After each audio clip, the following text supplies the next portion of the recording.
All right, we're going live. Mhm. And YouTube says we're live. Hello, everyone, and welcome to Work in Progress Wednesday, which is the other stream we do. We've got a full house this evening, joined by the usual suspects, Kajan, Darth Bob, and Tactical D-Bag. Also by Dwarfanage, who's here to do a funky presentation to us this week about D&D and using Warhammer miniatures for it.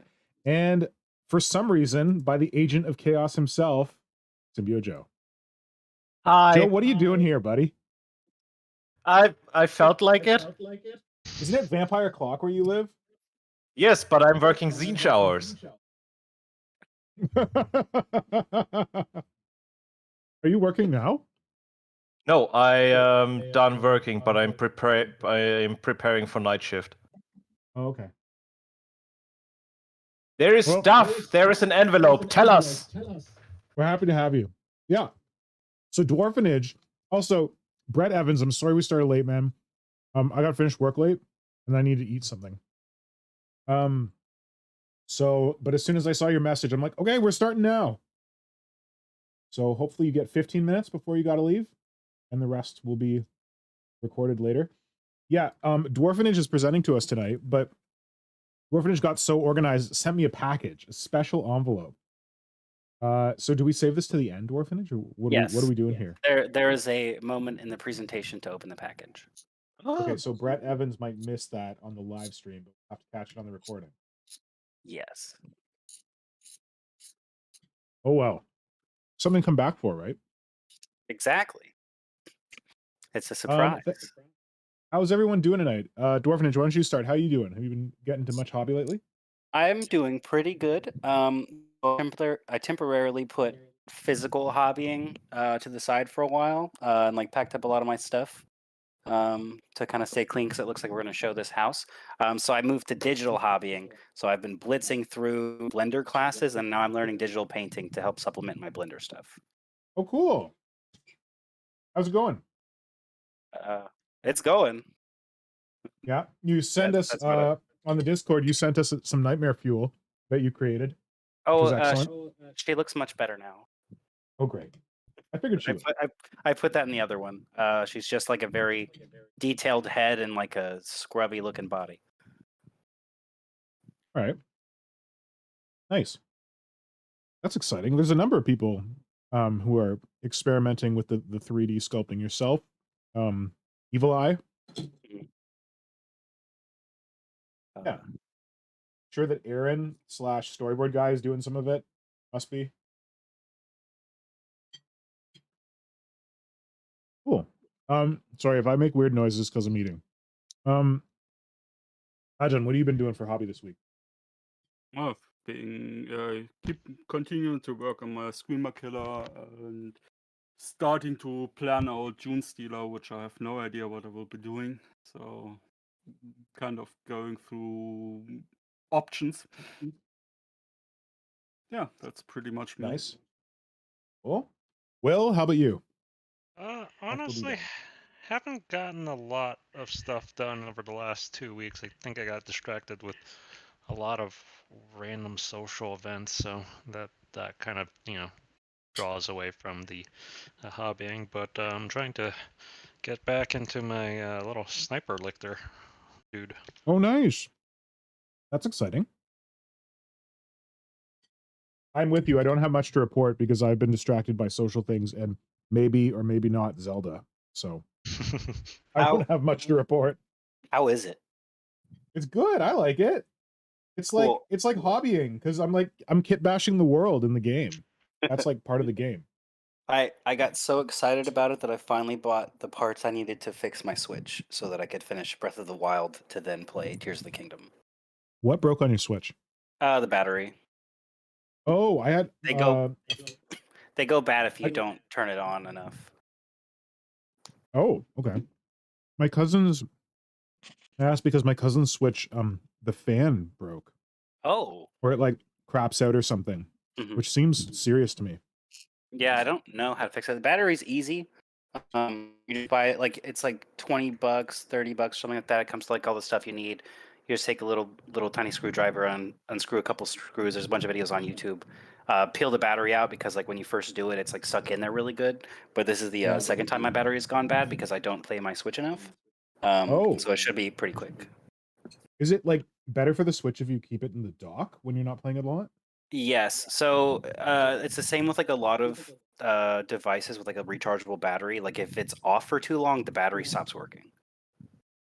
It stops being able to take a charge. Interesting. I didn't know Okay. that. I gotta go check out my Switch because I can't remember the last time I turned it on. I hadn't played mine in a while, but we do keep it in the dock, so I thought maybe that would help. I like wasn't because I moved too much, and so like when I moved to my old apartment, I never bothered to put the dock up. So Yeah. boom. Gotcha. Well, I'm glad you've got the skills to fix it. I'll just swear And the a lot. parts. Well, hopefully not too much. Yeah, Zelda's cool. I don't know. Like, I say it's been distracting me, but I've also had other stuff going on because I feel like I'm not as far in Zelda as I should be. But I did the thing that I always do where I'm like, oh, there's a shrine in the distance. I'm gonna go to that shrine. Oh, there's another shrine in the distance. I'm gonna go to that shrine. And I got to a shrine. I'm like, this is impossible. I don't know how to solve this. So I checked the internet. They're like, just use your paraglider. I'm like, I don't even have the paraglider yet because I haven't followed the story mode far enough. I just keep going to shrines. Like that's one of my favorite parts about Breath of the Wild is just going. Like my friend absolutely hated the shrines. He hates puzzles. But I love favorite parts of gaming, especially Zelda. So I was doing like just the puzzles. So you're gonna love this game because it like takes the shrine puzzles to another level because now you can like build shit. Ooh. Like I had to build a hot air balloon to lift myself in a shrine. I didn't know I could build a hot air balloon. That's very exciting.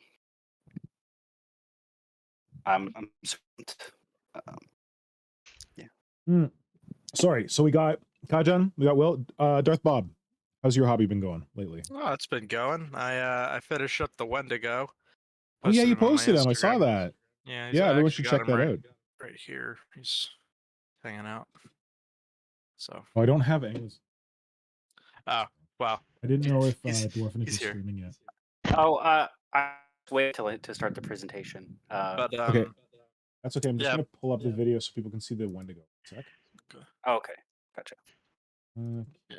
Oh, it's actually perfectly in focus right now too. For once. Just got up. He looks so creepy. Not gonna lie, he doesn't look like a Tyranid to me, but he looks like a really creepy like demon something. I was very impressed with your window. Like he works for me in a big way. He's very Ink 28. Yes. Well, that was kind of the goal. Yeah, like it's very very I'm very bad with names. The ones we are all like, oh yeah, those guys, the Ink 28 guys. It looks very much like one of their models. Oh, like we don't say their name anyway. Oh, okay, cool. Rusty Rain? Rusty Rain. Or one of those dudes. Or one of the cooler dudes. There's cooler dudes like Magos Buer, and he's the one who did that really creepy alien. He used a Tyrannocyte to make like something for an Ink 28 event, and it was really scary. I like weird witticism Tyranids a lot. Oh yeah, weird witticism. There's another good one. All kinds of them. Did you get it up? I can't tell because I'm looking at. I did get it up. It's up. Okay, it's cool. Up. Well, there he He's is. now up. You and Will are up. You and Potato Cam. And then I'm working right now on. Yes. Yes. I'm so happy to hear it. Thank God. And I did some work on her ribs yesterday. Sorry, I may have screamed over what that is. Can you say again? It's the Talon Horror. Working on the Talon Horror tonight. And I've been working on the Talon Horror since I finished the Wendigo, so. Very excited. I love the concept of the Talon Horror. I have never done a Talon Horror, but that Talon Horror looks super great, and I really feel like an idiot that I haven't done one. Because Marco's done one, Simon's done one, and they're all great, and I'm really excited to see yours. Well, thank you. In case that wasn't clear. Yeah. I never would have guessed. No, took us all by surprise. And sorry, what was that, Kajan? It took us all by surprise. Yeah, well, I did scream pretty loud. Now, Symbio, what have you been doing? Stagnating and feeling guilty about it. Oh, I've been doing a bit of that. How are the Zinch hours treating you? Sometimes it works out, sometimes not that well. That sounds like a very Zinchian response. Yeah. Well, it is the circle of work in a 7-day week. Yeah. Okay. Oh, 7-day week. Wait, you work 7 days? Yes. Oh, geez. Oh my. Oh man, that's a lot. But it is.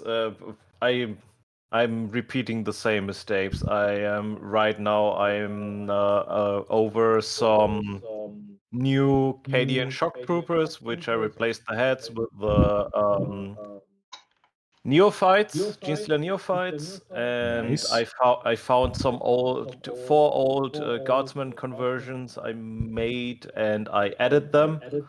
So I have 14 models I'm trying to paint now, plus a new Genestealer main guild. Ooh, oh, the lady, the pretty lady, or no, a different one. I'm well. It is.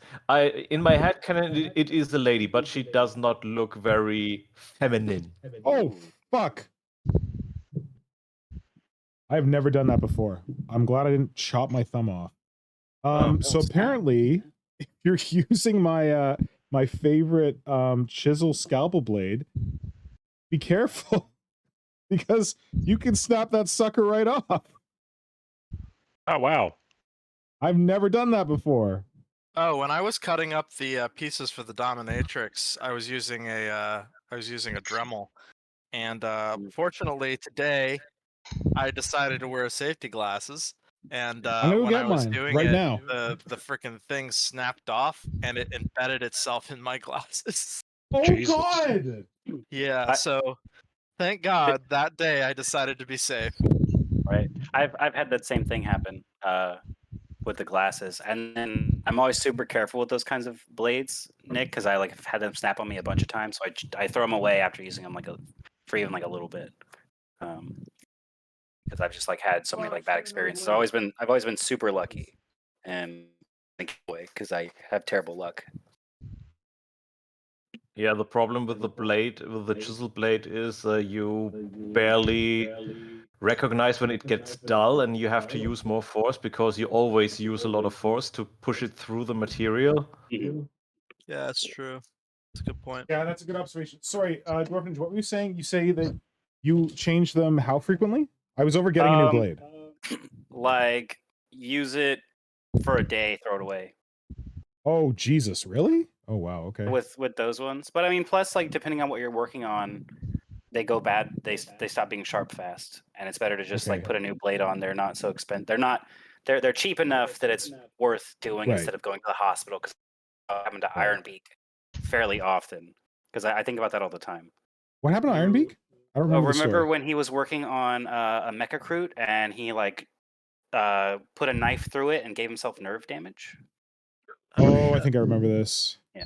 Listen, I nailed myself here. It's now healed, but I was shaving something off a miniature this way, and it was a bad idea.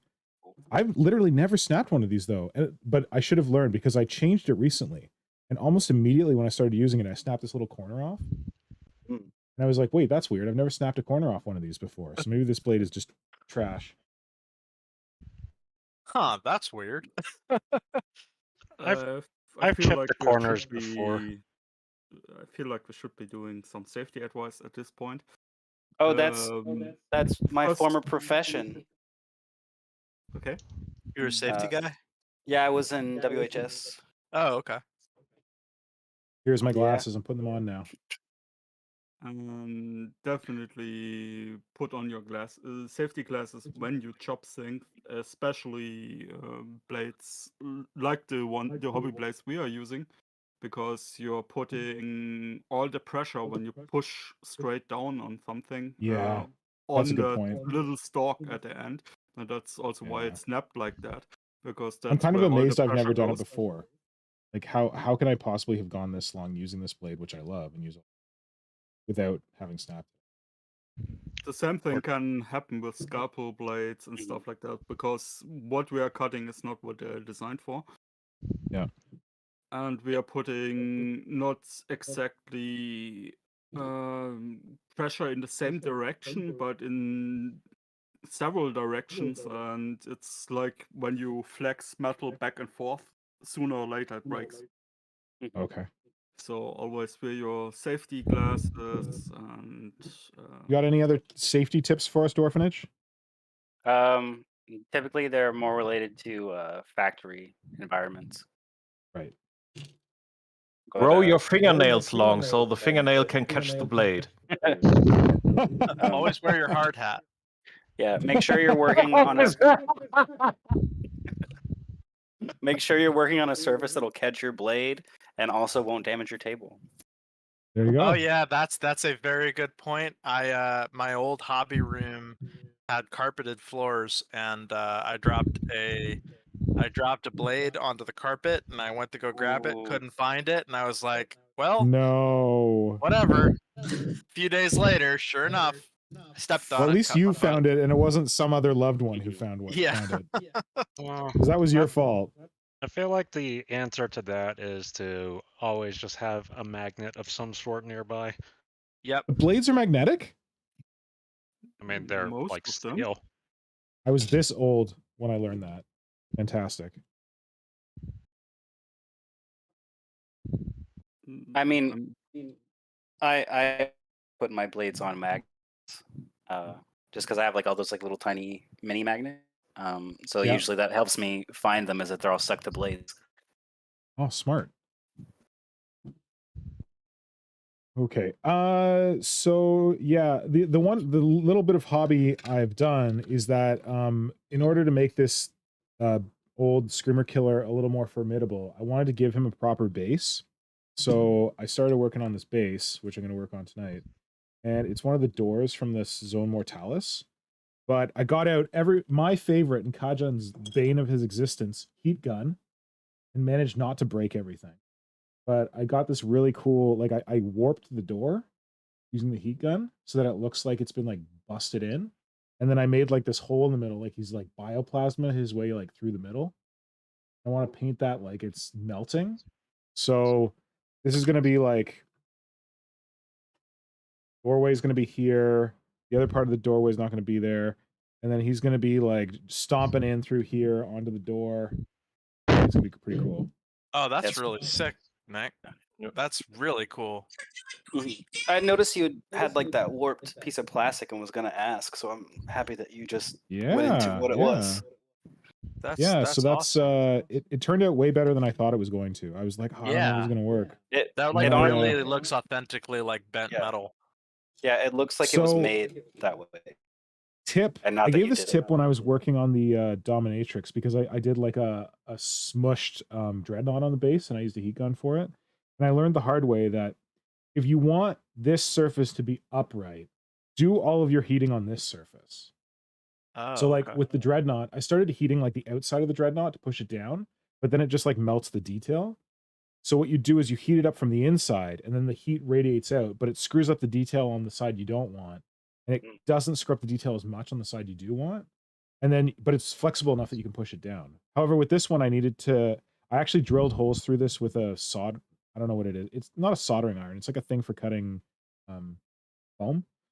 So I drilled some holes through it and then I did the heat gun and I did mostly here. And then I did it like here as well. I had to do some. And I took like a big wide drill bit and just kind of like pushed it down once it got really hot. So, and then to make it warped, I just heated up each of the corners. All of this outside because it smells like garbage. And then like when I had it really heated up, I would like jam it down on a piece of wood and try and like bend it up and then quickly dunk it in water so it doesn't bounce back. Yeah. That's very cool. Yeah. Were you wearing a rebreather? I was, but I don't know that it was really doing much. Like it still smelled a lot. Every little bit helped. That means you I need was wearing to one. exchange the coal filter if you can smell What's it. that?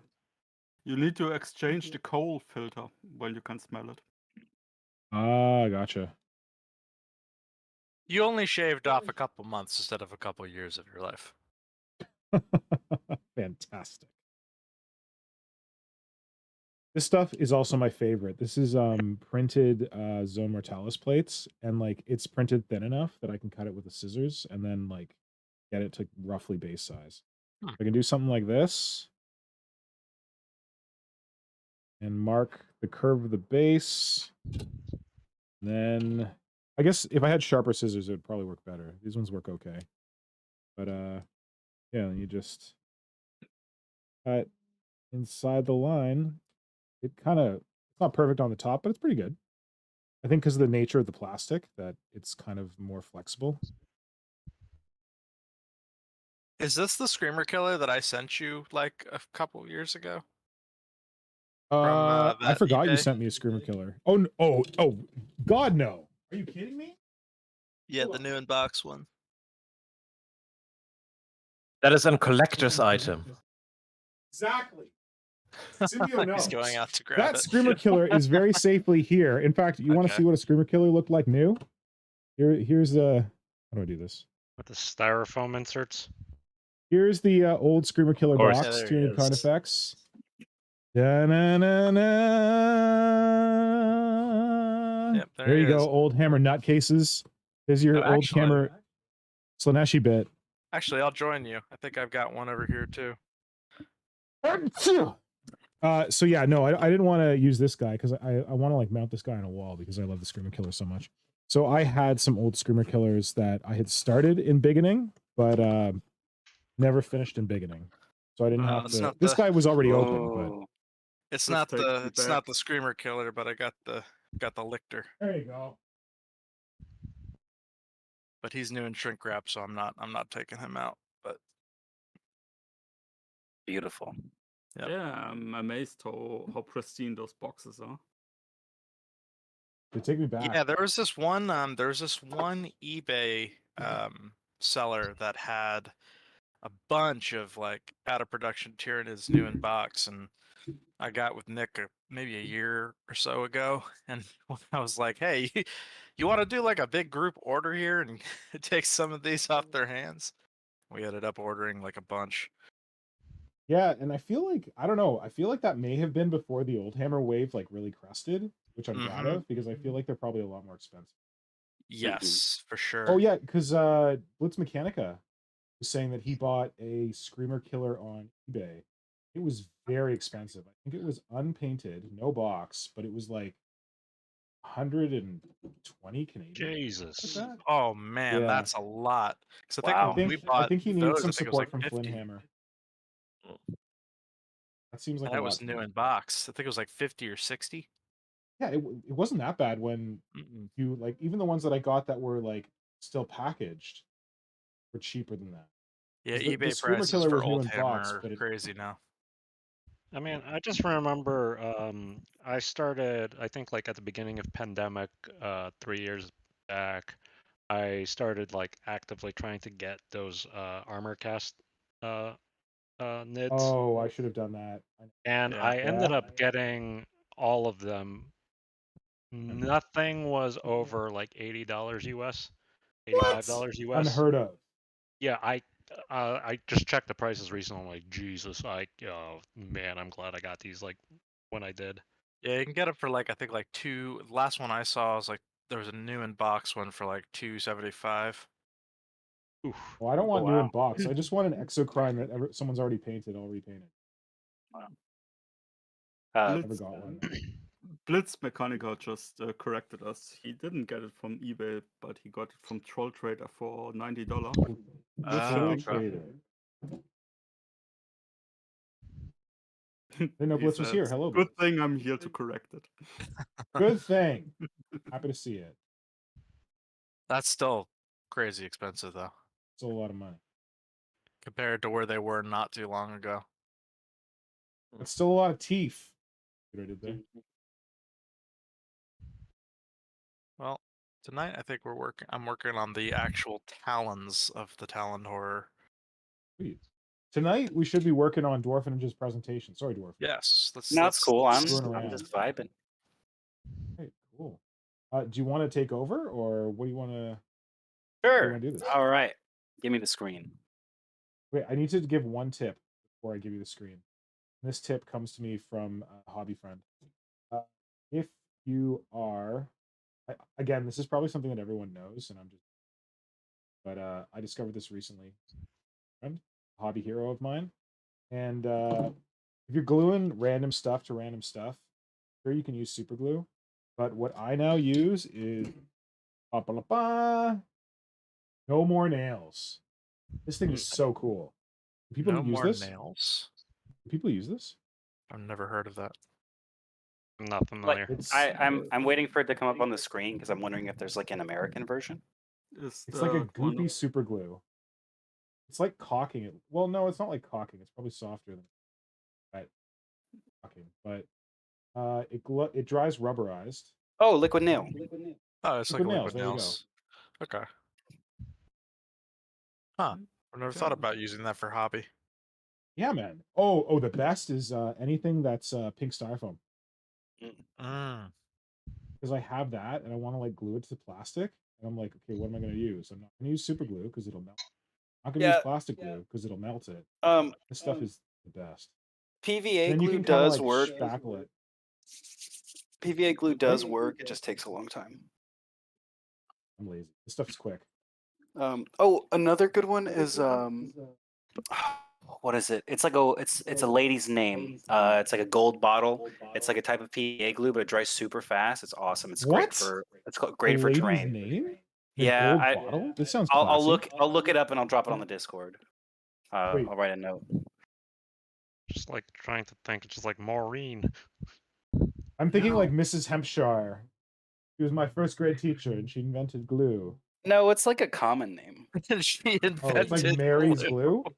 Yeah, something like that. Lazy Susan? Ugh. I'll be right back. Contrary to popular belief, Susan was actually very industrious. Oh, there we go. I'm like, what are you talking about? I'm like, okay. Now the problem is that I've got bits of like door frame and stuff that hang over, and I want to cut them, but best plan for that is maybe it's just Dremel? flippers and Dremel, hope for the yeah. best. Eileen's tacky glue. Eileen's? Yeah, but it's spelled like an A. Yeah, there you go. Thanks, Tom. You pulled it up at the same time. It's fantastic. It's great for terrain. It's a little bit pricier, but it's still only like $2. Like it's got, Tom's it's like in the a UK, good. and you're in the US, so that means that it's available probably in Canada as well. Yeah, I think it's a fairly large brand like Elmer's. It's pretty solid for a lot of applications. And then I also have like modeling compound, which is also really nice. Like when I was making those when I'm making those houses, it's more for like acrylic based painting and like canvas priming. But I picked it up from a terrain YouTuber who's really good. I think I put them in the Discord. I think I can't remember the name. I'm terrible with names. But it's like an acrylic modeling compound by Liquitex, and you can use that to do like all kinds of stuff. So like you know how so instead of buying like Sterling Battlemire or whatever, like to get like texture paint, like when you get like the crackle ones and you want like the non-crackle ones, you can mix like sand and grit and grass and stuff in there, and you can get mud that way, and you get like a really nice mud Is this like effect for bases. hodgepodge or something? No, it's like a really thick compound, but it dries like concrete. But I also usually throw like Cool. actual like concrete powder in. I'm dropping the ball on the Gypsum? name. No, Concrete? Oh shit. grout, tile grout. Tile grout. I put tile grout in it with sand, and it dries like concrete, and you get like a really nice texture. Oh, while we're talking hobby hacks, what's his name? Grotgard? Do you guys follow Grotgard? Oh, I love Grotgard. He's a wizard. Yeah, Grotgard's doing like a Grot Imperial Guard army. But Grotgard figured out a hack recently. They're working on Titanicus, and they took sanded grout or something and saw if they could use that for a basing material, and apparently it worked very nicely. Yeah. No, like I love Anyway. I love tile grout. It's got so many uses for hobbying. It's not too heavy, you find? No. And like for terrain, it's really nice because it can take like a soft piece and make it extremely tough. Like those houses I made, like the ones that I grouted, I could like drop something on them, and I'd only have to worry about the wood instead of the foam core. Great. I wish that I had used no more nails on this piece because it's super glued. Sorry, I stole the show again, Dwarfanage, for that tip. Is your screen up? Shall I pull it up? Yeah, I have it as like the intro slide. It's Discord- black. Discord. It's black on purpose. Discord does a really helpful thing where if someone has their video on, and you put it to like show only video, it'll show. But if someone tries to start streaming, it Mm. Okay, so it's on a black screen.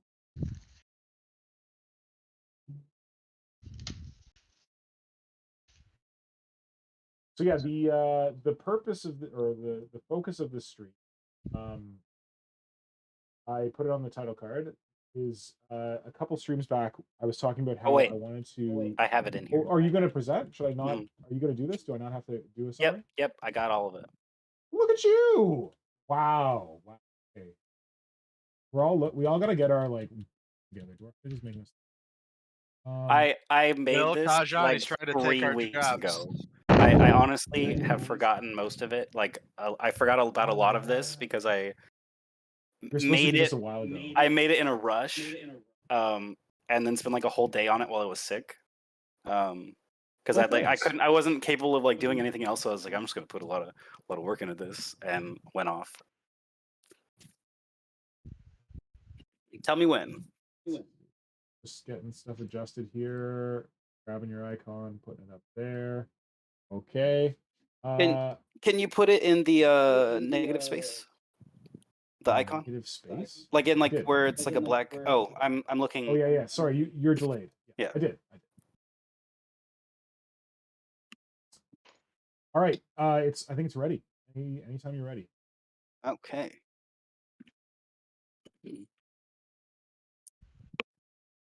So you might be wondering, Dwarfanage, why are you here? When was the last time you made a model? You're not a hobbyist. Come on. Well, to answer that question, I'm going to hit you with the video. Wow. You're not a modeler. Wait. I think you gotta turn up the volume. We can barely hear it. I mean, I can tell you because none of them are going to watch this stream, but I have a dream of making some Warhammer miniatures for my D group, one of which is Nora. So I might need to pick people's brains for the best miniatures for stuff for D&D characters soon. So that was range of cheap. I kind of want to do it with like plastic 40K or plastic fantasy / stuff because I'm a tool. Michelle, We can totally talk about this next time. it's a little quiet and I can't get louder. Oh, sorry. Like it was already like a quiet clip. I like boosted as much as I could. So Mr. Pink had a dream. He gave us his idea, and he said plastic miniatures. So here is Wait, Mr. what was this for though? Did we say that? Oh, yeah, I thought it was in the video. Mr. Pink wanted It's really quiet. He wants to make all of his party in D&D. He wants to make miniatures for all of their characters. So here is Mr. Pink's dream. So to start off this presentation, we're going to go over some important metrics regarding these conversions. As you can see from this graph, there's going to be a 35-point increase in fun for the party. We're also going to see a 50-point increase in the level of cool models due to the campaign taking place over Roll20. There is a change in the snack levels because miniatures and snacks do not have a direct correlation. So any changes in the snack levels will not be determined by the miniatures, but through other socioeconomic factors that our data analysts did not account for. Small data point. If you are eating cheesies, you better not be touching my miniatures. That will affect snacking. Ooh, very true. Very true. Oh wait, I messed up.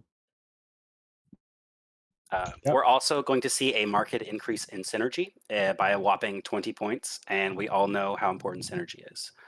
This presentation is also going to touch on a plethora of other important topics, like Innovation. What are we doing to innovate? Spoilers. It's a lot. We're going to talk about the blockchain. What is it? Profit? Sustainability. Are we sustainable? We have to pretend to be. Haha, synergy. Deep dive. We're going to deep dive all of the issues we have been facing as a team. Customer journey. Are we providing the customer experience that our customers deserve?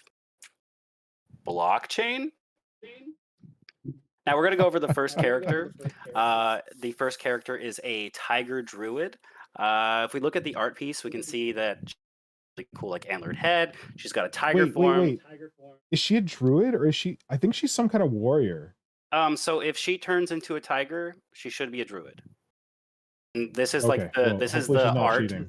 This is the art from the player's handbook for druid for 5th edition. Oh, well, there we go. You probably bang on. Oh. I just know that she's the one who kicks all the ass, and I didn't know that druids could kick ass. So druids in 5th, I gotta really play 5th edition, but I know that druids in 5th edition are like very versatile. They used to have like a really strong pet, and that was like one of their things, plus like doing spells.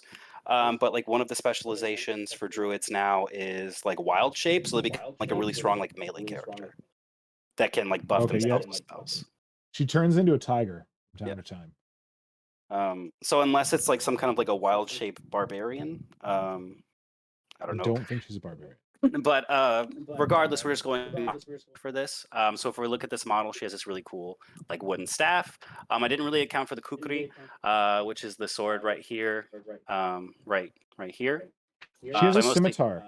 Is it? Okay. Well, I didn't know that she. I didn't know she had a scimitar. So I didn't give her a sword, but you can find one. Yeah. So with that in mind, I think that. Oh, whoops. If we look at the Yulthari's Guardian box, we can see that the staff for the leader, the Guardian's box is $30 retail. I did check. So yeah, so if you look at this like tree staff that he's got, it's like a really nice bit. It's fairly affordable, and then it's also got one of my So this staff is like one of my favorite options for this kit. But the archer in this kit also has like a very good option for this conversion. Go ahead. Can I stop you a second? We are having an audio feedback issue right now, and they are echoing because Dwarfanage, your video is being picked up in the background when you're talking. Oh, do you have YouTube open in the background? There shouldn't be any audio coming from my PC.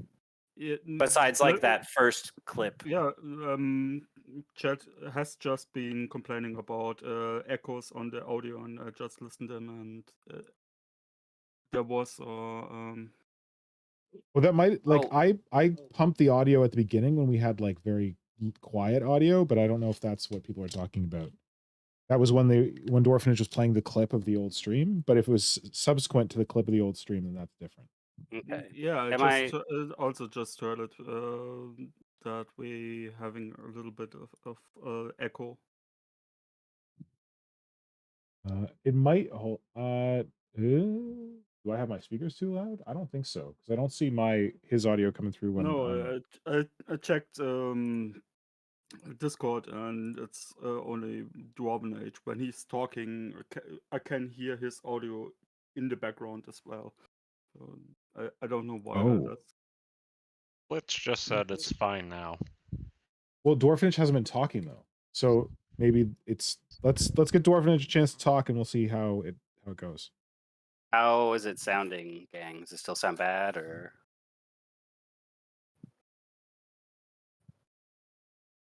Well, let's keep going, and then we'll see how if anything crops up. Okay. Sound good? Yep. Okay, cool. And excellent work on the synergy, by the way. Oh, I just want to drop that in. Yeah, I was friggin' amazing. It just came over YouTube, and the echo is gone. So okay, cool. So I think it was because thanks, Blitz. I did have my speakers on for that audio clip, so I think that might have been messing it up. I just switched all of my audio stuff over to play through my headset, so it should be good. Great, thank you. Cool. So we are okay. Yeah. So I think that the head for this archer is also like a really like strong potential conversion bit for this character. And on top Nice. of that, like with the price point, this kit has like a lot of like really good hand options for other conversions. And on top of that, the tree bits are really useful for basing components. And How unfortunately, many is this the Underworlds band? yeah, it's in AOS Sylvaneth now. And then I'm it's pretty like, sure I have this. oh, well, there you go. Yeah, because I got it for Nora because Nora bought. I don't know if people remember this. She bought me Ilariel on the Beetle for Christmas one year, but she did a Marge Simpson where she bought me the miniature that I wanted, but she bought it so that she could use it, Mhm. like Marge does with the bowling ball for Homer. So yeah, but she was like, "Oh man, I'm gonna paint Ilariel. She's amazing, and you can paint the Beetle." I'm like, "Okay, great, thanks." I just wanted to like steal the Beetle and convert it. So Mhm. I'm slowly in the process of converting her something to replace the Beetle. But yeah, she's like, "I want to paint Ilariel." I'm like, "That sounds cool." And she's like, "Oh shit, Ilariel's really complicated. I don't know if I should start with her." So I bought this box to give her some Sylvaneth to practice on, but she hasn't painted any of them yet, so I could technically steal them. Yeah, just steal like a hand and some head. I'm gonna finish this up. Yep. Unfortunately, like if you want like just the bits alone, sellers are like for this model, the bits resellers are doing them at like a ridiculous overprice, and you'd be paying half the cost of the kit for just the tree staff bit. So I definitely think it's worth the kit, and I was actually thinking about picking one up because it's a really nice kit and there's a lot of like really cool parts on. Yep. I was actually looking at the mainline guides for these, like the Wood Elf archers, and I didn't realize that they have, like all these really cool little bug insects that have they're their Yeah. quivers. Yeah, and like, don't they also have like all kinds of weird bugs like just on their bases and stuff? Yeah, like they have like a lot. I didn't even notice, and I only noticed because I This was was looking when for like Games a Workshop specific was thing. into the like doing joyful little things like nurglings and Mhm. insects and sea fauna for the sea elves, which I was hoping for the Rippers, but I don't know if that's gonna happen. Yeah, no, those are like my What? favorite things from GW. Cool. That's the Next reason. slide. Oh wait, hold on. So I think another really strong option would be Yeah, Quillothus, the Exile from Cursed City. I love that model. Which, like, for that model alone, yeah, it's a fantastic model. I have it sitting like next to me. It's awesome. That's currently retailing for about 16 to 20 eBay, which is not bad for a single character. I may already have her. Ooh, there you go. This is what happens when you just randomly buy shit without a plan to use it. Yeah, I just really liked her. I thought she was awesome, and I think it was actually Ironbeak or someone who was like breaking up a Cursed City box with his friends. Oh no, wait. So first of all, I got Cursed City bits from Blitz Mechanica first, and then separately, Ironbeak was like breaking up I think a Cursed City and a God, what's it called? Blackstone Fortress box Mhm. with his buddies. So I think I got her. I think I have her. Gotta go Heck look. yeah, I love this model. that'd be awesome. A third option for the head and staff could be from the Sisters of the Thorn kit. They're retailing for about 55 new. Bits resellers kind of. The body might be useful, but it's hard to tell from the images on the GW website, and you still have to source the legs. The Sisters of the Thorn kit do have a lot of like very good bits for conversions, especially the deer, but I don't think they're the best option for this conversion unless you have them sitting around, and the bits resale is pretty pricey. Yeah, I do not have those sitting around. Another really good option is the K-Knight Shadowstalk. Some of these models would be really excellent for an aggressive druidic form. They could also be used for tiefling build. The issue with these, though, is that the better models for the druid have a lot of metallic elements, and druids are unable to use metal as part of their class trait. And plus, even though She these models can't be a druid. She's got like a scimitar and some other sword. I don't know. I was just going on like the I don't pictures know. you gave me. I was like Yeah, trying to figure it out. that's cool. Whatever. And then even though these models are cool, they have a lot of very specific shadowy elements to them, which make them kind of difficult for conversions. Especially if you buy this whole box and you're thinking like you want to do other stuff with them. it makes it kind of limiting. Yeah. And then You share another. I think I have that box too. You're doing very well. Wow. Because I bought the there's been a bunch of Mordheim events lately. Mhm. And I have this thing. I'm not into Warhammer Fantasy at all, but like for years, Mordheim is just stuck in the back of my mind, and specifically the Skaven and like the idea of like Weirdstone and all that. So after hearing about all these cool Mordheim events, I'm like, I should make myself a Mordheim warband to use for when I eventually go to a Mordheim event. And I wanted the cool Skaven that came in that starter box for Underworlds or whatever the heck it was. Mhm. And they came, or no, I guess it was Warcry. I don't know. They came with these guys. Oh yeah, was this like- this was half of a Warcry box. It was super cheap. It was so cheap. Like it was like 2 like war bands, and I swear that it was like less than $100 Canadian. Really? Because I Couldn't think they were believe it. retailing for like 140 with the terrain and stuff. American? Oh no, this was without the terrain. They had a box where it's just the war bands and no terrain. Oh, the dueling one. I I think think this is it's. I yeah. think in Underworld's warband is Well- very similar to these, It's called. but you can't get them Rivals now, of so I Ne- didn't put them on here. it's I'm sorry. called- Sorry, what's that? It's Arjun? called Rivals of Nether Maze, and those are Yes, unique. that's it. And those are unique Kyanite Shadow Stalker models. Yeah, they they- are not. Oh, they are? As far as I know, think they have they're some not in the doubles. box. In the Kyanite Shadow Stalkers box, they're not there in there, but they're unique. Like pretty much all the Underworld stuff Yeah. is their own separate models. So those ones are also really good fit. Like if you have them, I just didn't include them because you can't get them anymore. Mm, I have Can still I have order them. 4 there's 4 little models in here. There's the caster lady, and there's a cool dude with a knife and or a sword and a crossbow, and there's a cool dude with 2 knives or a lady, and then there's someone who's jumping with a spear thing or something. Oh, okay, so they are different. Gotcha. If the character we're currently talking about isn't a druid, she might be a ranger with a tiger companion. No, she can turn into She a tiger. doesn't- She can Oh, change. she can No, turn she can into the change. tiger? That's That's- that part I can remember. It's not a druid. I mean, she could still have polymorph spells. She could have just stolen this art because she thought it was cool and it was like what she was looking for. Hmm. That'd be demonstrated. But anyway, as long as it looks the same, like Mhm. I'm cool with that. Next slide. So another body option for this conversion. I love that you're saying next slide on your own presentation. Yeah, that's how you do a presentation in a corporation. You have to say slide, No, even but if that's you're when you have doing your it. peon changing slides for you. No, you make slide, What? and you do your little click, and you're like, yeah, we're going to the next slide. Okay. You have to show that you dominate the machine spirit. Yeah, exactly. There you go. Another body Okay, go option ahead. would be this model from the Beast Kit. It's a really cool body. This That's kit, Untamed Beasts? yeah. Okay, I have that too.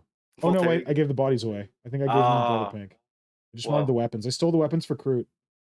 So they are crew weapons.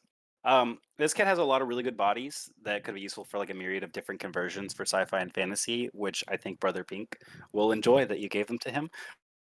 Yep. He's just using them to make Goliaths, I swear to God. That's all the Yeah. guy cares about. Big muscle boys. So I believe that the best method would be to take first head and then use the specific Untamed Beast model, but cut the whip off and pin the staff from the Sylvaneth into the left hand Underworlds kit. So the staff would be pointing behind the model, and you can't see it in this picture, but the model also has like a really cool bone cat tail, but you can't get it from Bits resellers. Oh man, I don't think I have this body anymore. Damn. It's But a good body. You're right. you could always like reach out because maybe like someone just like someone might be popping off in the chat like, hey, I'll give you one of those. Right. For the tiger form, I think the best GW option would be the Horn Lion model from the Untamed Beast kit. Oh, I definitely gave that to Brother Pink. He painted it up as Red 13 from Final Ooh. Fantasy 7. Ooh, that's cool. That sounds pretty dope. I just need to buy more Untamed Beasts. I mean, it's a problem, but I'm gonna have to do it and get more Kroot weapons. So like I only think you should use this if you're buying the kit for the humanoid form. And if you're not, then I have some other options for the tiger. Oh, nice. So next up are some other options for the tiger that I don't think are very good. So we have the Griffhounds from the Night Judicator box for the Direwolf, and the Direwolves from the Soulblight Gravelords kit. The Fenrisian Wolves from 40k. But the main problem with these are the size, because you'd have to do some like fairly heavy sculpting or converting work for them to work in the tiger form. And for those unaware, in 5th edition D&D, a tiger is a large beast, so they should take up twice the size of a humanoid model. And these also potentially fairly pricey, especially for the work that would need to be done to make them look like a tiger. Wait. Untamed Beast it is. And then we have some more options. We have a lot of very similar problems with these models. They're the right size and they're extremely beautiful sculpts, but the price point makes them like not very suitable for this project. And on top of I have that, a Palador box because I was going to convert them into Croup Beasts. Oh my gosh, you just have everything. Like that one I have guy a lot of who garbage, did man. the guy who did those really nice Croup Beasts. Like they're beautiful. His like he just did like that monster thing. Like those guys, like he used the. What are you talking about? Did the monster thing? I don't know. He did like a bunch of like his headcanon was that his Kroot packs raised like alpha monsters, and then the chieftains were riding around on those, or the shamans or whatever. I think he was in, or we would talk about him in the Discord. I just don't remember his name. Yeah. So on top of that, these kits don't come with a lot of bits. They'll be very usable for other projects because you mostly do Tyranids and 40k. And so I honestly think it would be better to look instead for models outside of GW. One example would be this model from Reaver, and there's a ton of like really good third-party sculpts for a tiger if you're not doing a conversion. Like this one's $6, and you could even just buy a tiger and paint it up really nice. Just get one that's like the right size instead of like spending $60 to convert a tiger. Next up, we have the Wood Elf Cleric. This is for one of our favorite Norn queens. So if we're looking at this, so if we're looking at this artwork, we can see that she's wearing like scale mail. She's got like a lot of like fabric-y options, kind of, which could always be sculpted onto potentially. And then she has like a mace. Does Nora actually use a mace, or is that just the artwork? Nora uses a bow a lot. She has a morning. No, does she have a morning star? She has some kind of melee weapon. It's not a sword. It might actually be a mace. Okay. She only got it out for the first time, like in our last game. Cool, because I didn't bow. I mostly found mace options. And there's also like this really cool branch wand here. I don't know if she actually has that. But she does some magic stuff. I don't know if she's got a specific wand. Yeah, I don't know if it's like her spell focus or like her holy whatever. But it's still a good cool thing. Yeah, we can also see that she has this like this really cool like braided hair. So I try to find some options for that. Yeah. So we're gonna start off first with some high elf models or Luminous Realm Lords. The budget character option for like kind of like a light armored priest would be the Cenari Enlightener. It runs for about $35. But you would have to swap the staff and the head, and I feel like it'd be kind of a bit of a pain. And honestly, this model's a little ugly. The other, like most Realm Lords. The other nice model is the Eclipsean War Sages. That'd be another good option for a more lightly armored cleric. Oh, is that the one where one is on the head of the other one? Yes. And you could keep the head as is or swap it, and the owl is like really cool. But it'd probably have to come off if you're doing the conversions. And then you could just do like a simple weapon swap for the staff, and you'd have like a dynamic model. But the price point is pretty high because it's only for 2 models and it's like $60 American. All of these prices are American. Everyone. I didn't feel like doing Canadian conversions. No, don't do it. You won't even get it right because they charge us more than the actual conversion. You just get depressed. So after this, our next best option is again Qualathus, especially if you've already got the kit. Like I had put in here. I was thinking about her for Nora. You're like reading my mind with this one. I think we actually talked about it. Especially since she has a bow, because I talked about like you could easily do like a head swap for like her. Wait, yeah, you could easily do a head swap and a not so easy arm swap. If you're slapping the head onto the druid, I think I have some alternative head options. And the quiver is not actually built into the back of the model, so it's really easy to, and you'd be able to just like chop the knife off right here on the side, and you could keep that as a bit, and you just have to do a little bit of sculpting on the back, which should be pretty easy. Nice. And if you don't like that knife and you want a knife, whoops, you could always use another one. Yep. And I do Dark Eldar. I have many knives. Exactly. And the last one is my favorite option, which would be for a more heavily armored cleric, especially since the artwork is depicting scale mail. It'd be to use this out of print Stormcast Priest from the Dominion box, which you said that you had. I don't know the name of it. I don't have the full Dominion box, but I have. You had you sent me you sent me pictures. You have this model, yeah. And I was like, awesome. Knowing my model collection better than I do. Because I was like, awesome. This is like my favorite option for this. Yeah, so it'd be pretty easy to just do a weapon swap, chop the staff, and pin a mace into place, and then chop the neck guard off the back and do a head swap. I honestly like. I've used this model. I really like the neck guard, but with like some of these heads, it won't work. So knowing Nora is obsessed with like the reason that she is a cleric is because she wants to be like in the forest and like communing with plants and stuff like that. So I feel like I might have to go wood elf, or I would have to really wood elf up the Stormcast. That's fair. Now I do think the best heads would be from the Witch Elf range versus Quilothis's head, because they have like some really fun hair, and you have, I have like, a some lot of those. You do? Cool. I have the the flying ones. Oh, I think I also have some snake ones. I have a bunch of dark elves if you need bits, Nick. No, I thought you said blood elves. Yeah. You say blood elves or dark elves? So in AOS they're like the same, but like the blood elves are like the female ones.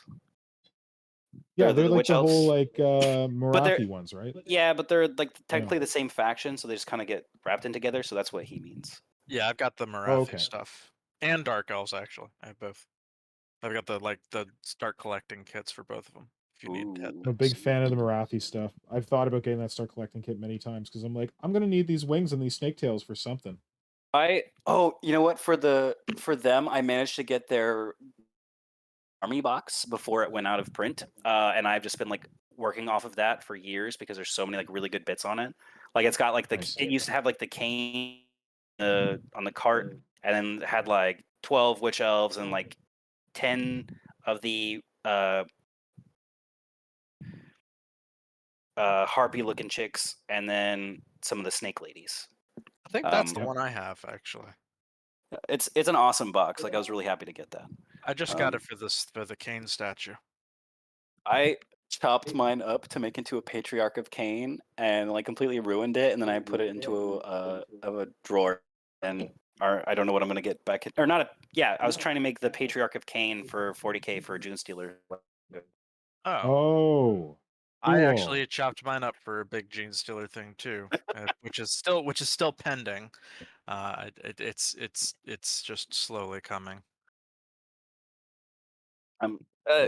If like the best part of the hobby is starting an idea, not necessarily finishing it. Yep. And agreed. I firmly agree with that because I finished maybe like 12 models in 5 years. Yeah. So, like, the only thing is that you're going to have to source or convert a mace. And the Soulblight Gravelords have a couple of models with some really cool maces, like the Lady Vampire Lord. But I do have all of those models, and I have this model and this model. And I did check the sizes, and the Vampire Lady Lord, her mace is absolutely honking huge. But this mace from the Crimson Court is appropriately sized for the Priest model. I have the Crimson Court. Nice. There you go. Have you been creeping through my studio? No, this is what this sounds like. I mean, you just have some of the best AOS kits. I don't know what to say. They're the fun ones. But yeah, the mace for this kit is $40, and well, I guess I can skip this. I said like if you were buying it for just the mace, it's a great box. But who knows? Maybe someone already has bought this like twice and is looking to buy the third time, and might give you bits. Oh, okay. You There's could there's like Dark Eldar goodness in there. That's why I got it. Oh, I just think they're gorgeous, gorgeous models, and they're great for conversions. I've used them for like a That bunch of too. stuff. And you love vampire things, right? Oh So yeah, exactly. Like I'm like, right up yeah, your street. just take my money. And now you could, for foresty bits, to do like the models look nice. You could source from the branch wraiths, or they renamed them to the dryads. Yeah. There's some really, really cool tree bits in there that I hadn't noticed before. And there's like really neat wildlife and skeletons on like the back branches. So you could use like a piece of the arm or a hand to make like a wood wand or what have you, or some other kinds of deck onto the model. And then it's also like really great for basing in general for fantasy models. And I've been sleeping on this kit and probably need to pick up my undead. How many people are in it? Like 20? 20? Okay. I never 10 or noticed a 20. little owl on that. Yeah, Right? that's a great Back. owl. Like Owl's great. I hated these, and then I was looking at the bits to source bits, and I was like, oh man, these are awesome. Like they're great conversion bits. Yeah, so that's the end of the Wood Elf Cleric. Our next up is our Dragonborn Mage. I don't know if it was a wizard or sorcerer. So What's the difference? they cast spells different and do things different. Like a wizard is someone who's like studied their whole life, and a sorcerer is like, I woke up like this. I think he's a sorcerer. That's cool. Like, He uses a lot of cantrips. Mhm. His favorite cantrip is like a barfing bile on people thing. that's He's fun. done. Is it Chaos Wave a thing? I don't know. Is he a warlock? Warlock is like good at hand-to-hand fighting, right? As well. Oh. I don't believe so. Warlocks get their powers from a patron.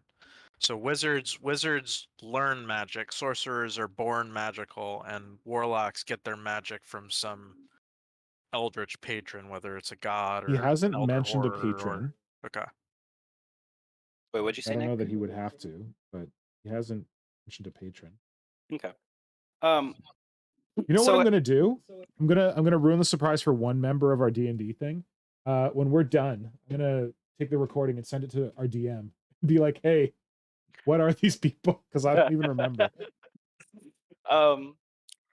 Yeah, so like regardless, I just like went off the box art because like they're fairly similar, but they have different vibes. But he was going for like a Dragonborn mage. And like if he's going like this, he looks kind of like martial, and he looks like kind of like mystical. So it looks like he's like harnessing like his fire breath. So it's feeling kind of like sorcery vibes. But regardless, He does a lot of breath. Yeah. A lot of barfing and breathing. so like his breath is like a. Did they change it? It used to be called a racial. It's something else now, a heritage or something. It's like part of like his species. And then like the other stuff might just be like flavor. So anyway, like there's a lot of like really cool like fabrics and jangles and like spiky bits and cool stuff, and he's like a nice like scaly looking guy. So I think a really cool potential option would be this specific model from the Scions of the Flame, which is a Warcry box for these $60. guys, they were cool. Right? Like, I don't know. Wait. That's really nice. Yeah. Okay. So you could do it. I just for a second, I'm like, wait, Between the Bolter and Me got this kit. I'm like, no, Between the Bolter and Me converted that exact guy because he was so cool. Like the best model from that box, and there's like one or two other ones that are pretty cool. I just don't know. Like some of the models in there don't look like they'd be convertible because of the way they made them. Like I don't know how useful they would be. You could easily just do like a head swap and a weapon swap, and then slap a tail on the back and just sculpt around the tail to make it fit better onto the model, like doing like cloth folds and such, like right here with like the leather is. And he's a pretty heavy looking boy is the only problem, which doesn't look very sorcerery. Yeah. Who did? Okay. However, I think a potentially better but more sculpting and converting heavy option would be to take some bloodletter legs and sculpt. Which I have 1,000 of. Yeah, which I Yes. even put on here there's no way you don't have these because you are always using them, and you could easily sculpt some like harem or hammer pants or whatever onto them. And then which I've done on stream, yes. Exactly. And then I think the best models to use for these heads would be from the Lizardman kits or Seraphon or whatever. However, when I made this, I need an excuse to get some Lizardmen. however, when I don't know if it's true now. The middle guys, the new guys, are not available because they were not out yet. And then these guys are now out of print.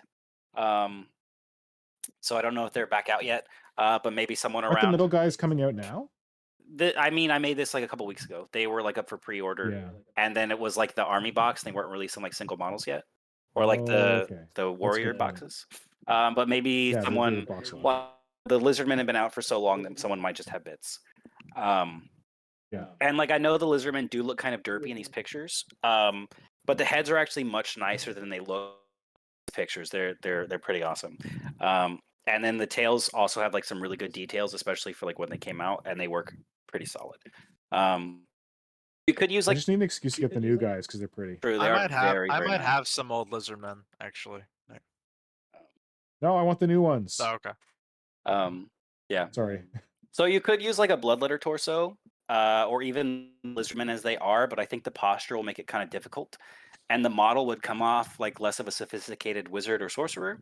And then I think if you go the letter option, then the smaller secators are a really good option for the upper body. Unfortunately, like a lot of Stormcast models in that kit are really ugly, so I want to look into trading or going to bits resellers. And for a smaller and more easily available head, you go with the current skink models.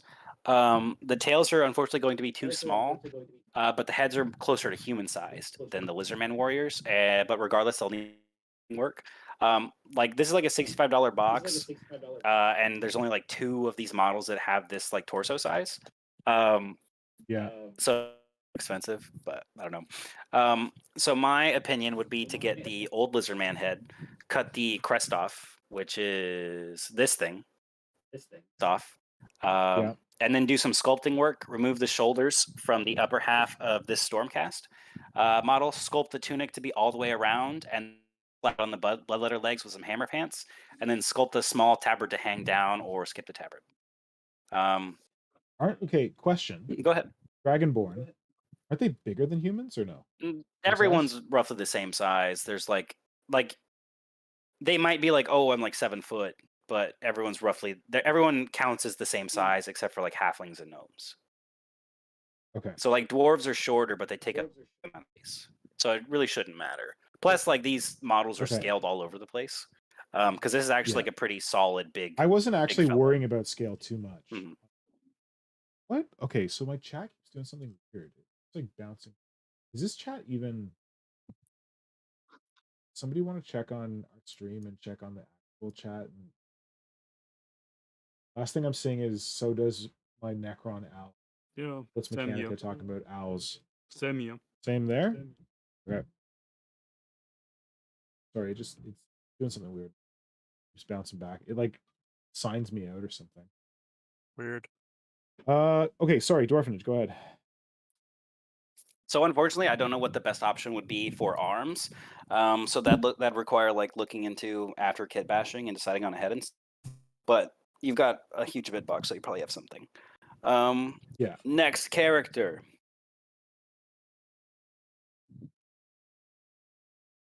Pet dog.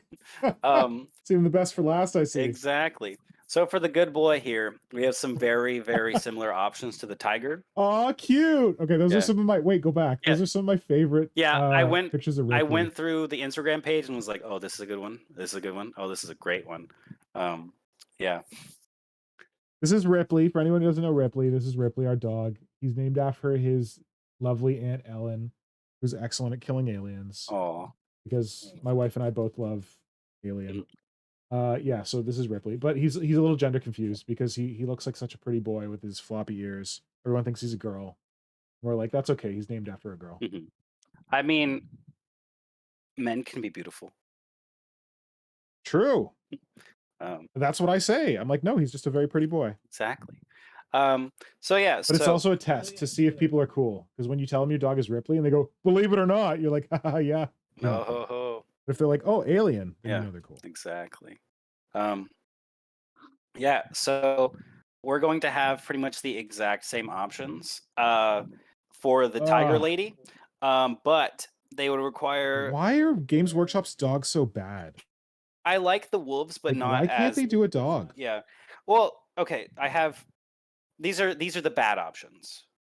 Like the direwolves are so recent. I and they're started. so No. bad. I started with bad, and we're going good. The crap ones. Yeah. Okay, sorry. So I actually like the dire wolves as like undead models, but to get them to look like actual wolves would take a lot of work. Because I was thinking about buying some of these to slap some of those Death Rattle Guard on to make like a Wolf Rider, like zombie wolf, like Wolf Riders. I think that would be really Centaur? awesome. But Okay.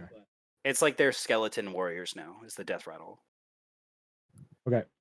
So yeah, so I think these would be the worst options because they'd require like the same things as like the tigers. Fenrisian wolves require like the least amount of work, but they're ugly. I can't believe they still have those models. I thought they made the big ones. They're something else. They count as something else. Oh, those are Thunderwolf. Yeah. Cavalry? Yeah, and they're like mounted. They're like Space Marines are mounted on them or something. I don't know. I don't know Space Marines. You don't know what furries are into. We got someone here who's a furry. They'll fill us in.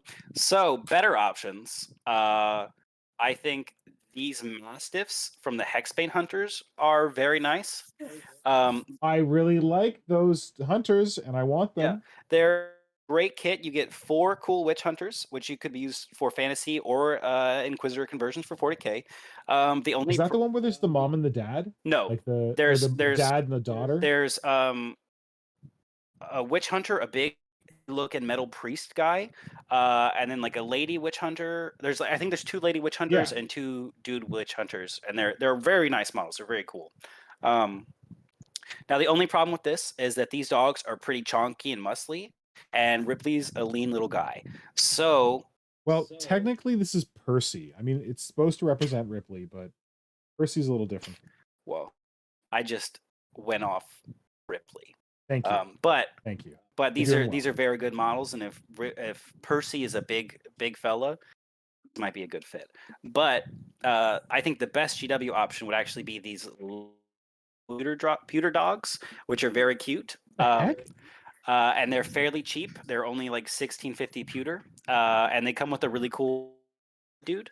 The one that in Fellowship, like he's like yelling at him, and then like the ring race come through and like kill him. He's yelling at the ring race. Wait, these are Games Workshop models? Yeah, they're Lord of the Rings characters. They're Lord of the Rings dogs. Oh my god, I didn't catch that, and I don't recognize them because of course I don't know any Lord of the Rings models. But, are you sure they're still pewter? Games Workshop is still producing pewter for Lord of the Rings? Yes, they're went mostly they're pewter, and then I looked in the description and they're pewter. Oh wow. I didn't even know that Games Workshop made pewter models and for Lord of the Rings. I thought they would have just fine casted them all, but they kept the good shit. Like, I think 80% of the range is pewter still, and they're much smaller. They're like 25 millimeter. Yeah. Now I do think it's worth considering models outside of GW. Sure. Even though, like you said, you want plastic because like these guys are pewter, but they're very cute. I especially like the little terrier looking fella. There's some because like if you're not doing a conversion for a dog, especially, there's 2 examples which are these budget friendly Reaper models. Where you got like for $3 you can get Toto from Wizard of Oz, or for $6 you can get this like cool good boy over here with a cool bard model you can paint up. And then plus like there's a lot of 3D printing options for dogs if you look into it.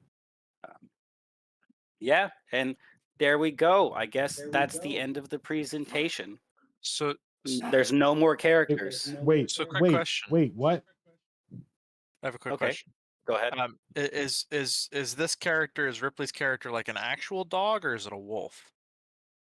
He's a dog. Oh, okay. We found a dog because Nora got a spell that lets her talk to animals. Oh. And our DM is a really good DM, and he like riffs off what people want. So he made sure that we met a dog. We had to save the dog, and the dog joined our party. That Nora could talk to the dog. As I was gonna say, there's also the vampire chick with the riding the wolf. and it comes with like a Oh, little extra yeah. wolf on the base. Oh, I didn't know it came with extra wolves. If it's like a Yeah. nice little Hey, guy. so Dwarfanage, Yeah. you missed a character, buddy. You missed my character. Oh, wait. You're saying I forgot a character? Yeah, where's mine, buddy? Where's the tiefling? So that's it. We've created a real life avatar. I guess I can just go. Can't hear it. Bye bye. Oh wait, you forgot the. We're just doing the video because there's no audio. I'll just do the audio. I guess we're done here. We're all good. I can go home now. Bye bye. Oh wait, you forgot the most important part. And then a smattering of applause. Hey. So the next Come on, character we have friends. is a tiefling rogue. There you go. Um, That's how I rock. So if we look at this guy, he's got some cool hammer pants. He's a nice like demon looking dude. He's got this great like nose and like a nose ring and stuff. And he's got these Friggin' cool, edgelord. yeah, he's got these cool dreadlocks. He just looks like a real angry boy. I don't know what's up with the fire. That might be important. I don't know. He's got a cool sword. And Mr. I have that thing. It's something like thaumaturgy. It's thaumaturgy. Gotcha. Yeah. Apparently it's a tiefling thing. So Mr. Pink said that he uses a rapier. So Yeah, because I tried using my bow for the first time in my last game, and it was a mess. Ooh. I hit nothing. Still there? Yep. You went dark. Oh, I wonder why. Oh, maybe we need to check the mail. Okay. Look at this. This is setting some high bars. I hope that anyone else who comes on the Work in Progress Wednesday to present to us about stuff puts this much work into it. What do you mean? Paying attention, Symbio? Symbio You gonna Joe. sleep out there, Symbio? Symbio Joe drops bars. Okay, I thought you were gonna tell me like, surprise, Symbio Joe's here because he made this whole presentation for me. That'd be hilarious, but no. No, Symbio Joe makes just great. He does great work. I had to try to live up to his. He was the originator. So I should not be joking about Symbio Joe. Symbio Joe set the bar very high for Dwarfanage to reach. Hold on, I gotta turn off my mic for a second because I got a vacuum. I don't want to mess up the mail. Gotcha.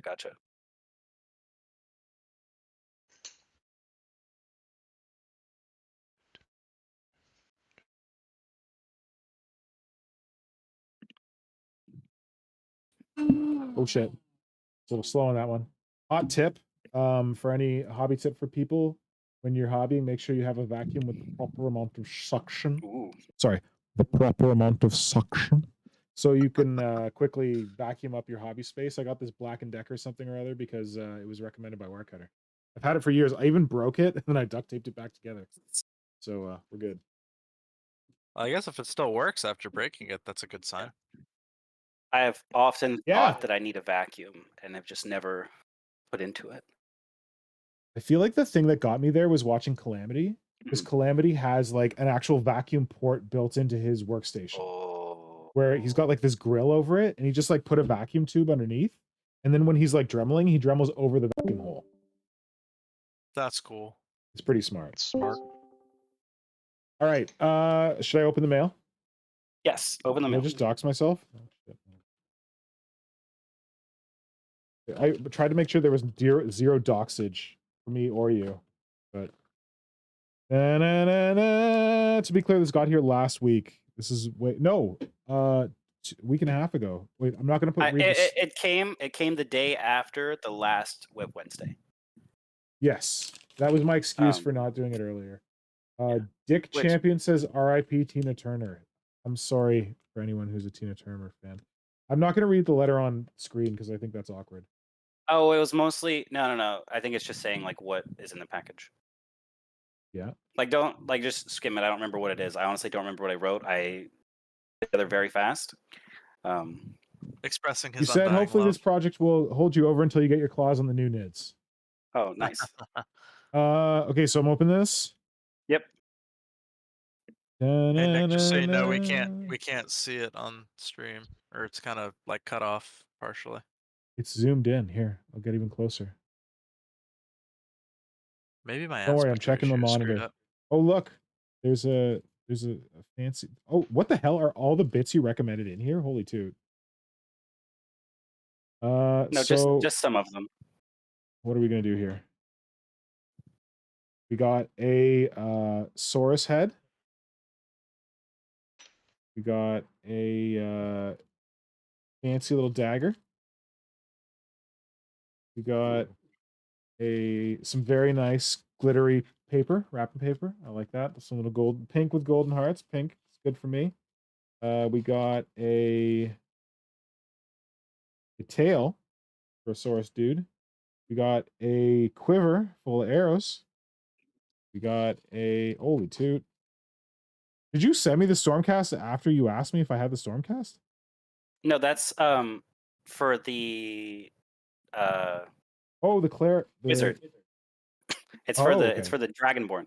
Oh, wicked. I happen Okay. I happen to have one of those with a box that I bought, and I was like, I'm not going to use this. Cool. We got some Stormcast Eternals in gold. Like you thing. have That's how no you know. obligation to use these. I was just like, oh, you can have these. Well, thank you. We got a skink. I missed the skink. What else we got? Oh, I see a red oh shit, son. Okay, wait. Save that one for last.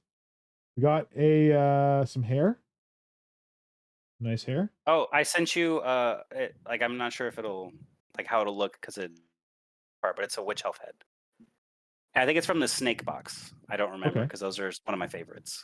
And we got some more hair. We got a mace here. Oh, that's a really nice mace. Is that from It's the from Blood the Court? Crimson Court. Yeah. Court? Nice. You said you bought 3 of them because you love vampires? Yeah.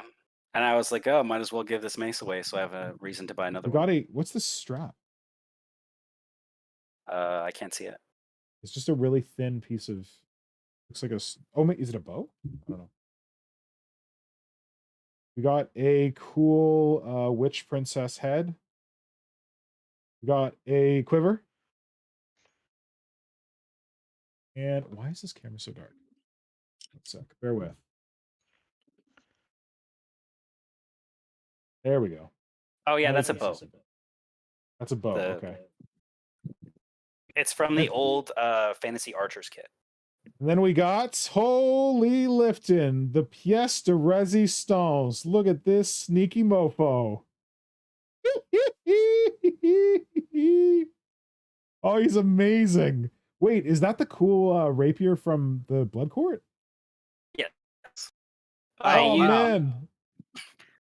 It's so good. So with that model, you can't like if you don't build it the way it is, like a lot of the bits are useless for that specific model. Use a lot of them for other stuff. What model is this? That is let's see. It is these models. That's a Kinare? Oh, I didn't even recognize it. The head is from the Kinare. The body is from the dude. The body and the arm. Okay. And the legs are from the Canary. Oh. And then so is that little shoulder thingy. It's like part of the belt for the Canary. Oh, nice. I like the tassels. Ah! Amazing. And then some of those bits are for him if you want to make him fancier. Can you post pics of that to the Discord? I'd love to see me or better Dwarfanage? detail. Anyone. I just really want to see more detail. Oh, you know what? I guess I could put. Hold on. I think I took pictures, but it was a while ago. I might be able to just put them on this document. Oh man, fantastic! I've also got some and it's throwing all- daggers I never use. It's all things you taught me how to do. Oh, the hammer pants. Oh, the stitches. The hair. Oh god, I taught you how to do hair. I don't even know. Hydra taught me how to do hair. Oh, there we go. He's the I person. have who's terrible figuring it out. pictures.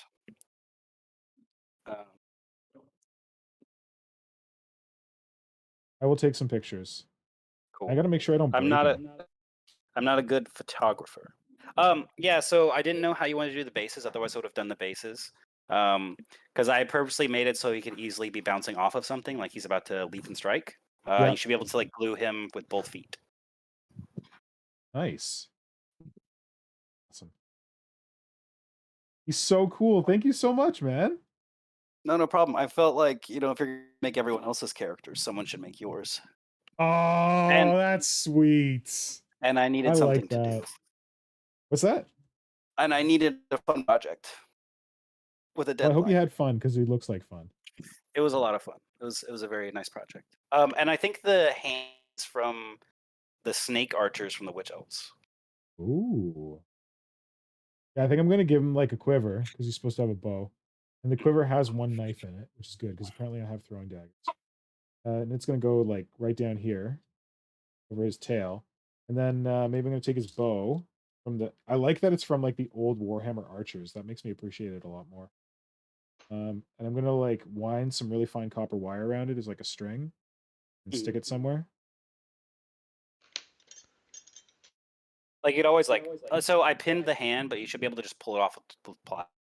If you want to like sculpt him holding the bow or something. Oh no. That's fine. Or you could even just put the bow. You could put the bow on the base. Oh right, like you dropped it. Apparently you can do that. You can drop your bow. But then you got to go pick it up. You got to spend an action picking it up. I learned. Sick. Great. Wait, I should take some pictures. I'll do that later. Thank you, man. I really appreciate this. No problem. You've done a lot, me in the hobby, so we wanted to do something for you. Always glad that I can do anything for anyone. So I'm gonna hold his foot. Such a wholesome community. Yeah, I'm gonna Love tell this my community. wife, and she's gonna be like, "That's so wholesome." That's her favorite word. Like she like says it sometimes. I'm like, that sounds kind of like patronizing. She's like, no, I just think it's so wholesome. Oh, so one thing I was going to comment on when you were talking about the possible models for the tiger, Yeah. the old high elf white lions were actually probably about the right size. And I think I remember seeing somebody who converted them to like tigers, and I might actually just have like an old white lion lying around. So I'll double check my old. You used to do high elves? Yeah, back in like 7th and 8th, I was actually more predominantly like a fantasy player, like 10 years ago, than the 40K. So, and boy, the old world stuff looks exciting. Okay. Good. I'm glad you mentioned that. Dwarfanage, because I wanted someone to make me understand why I should care about old world. I want that to be like part 2 of this mostly Age of Sigmar focused stream, because I don't care and everyone cares so much. Like I just specifically we're talking about the Forge World stuff. Like I the honestly haven't seen the models yet. Oh no, I'm not even talking about the models. I'm just talking about the announcement. But Dwarfanage, I wanted to check if there was more to your presentation, or was this the grand finale? Because this is that was the grand finale. That was the finale. Thank you so much, man. I love it, and I really appreciate the sentiment behind like if I'm making other people's characters, I shouldn't have to make my own. I also love that you use so many of my favorite models in this one kit. One guy. Yeah, I was just like looking at the stuff I had, and I was like, "Hey, you know what?" Although I sculpted the face, but I didn't sculpt the eyes. I just felt like the other eyes. he's a. True. I just felt like because he's a tiefling, like that kind of works with his face shape. Yeah. Oh, he looks great. Here.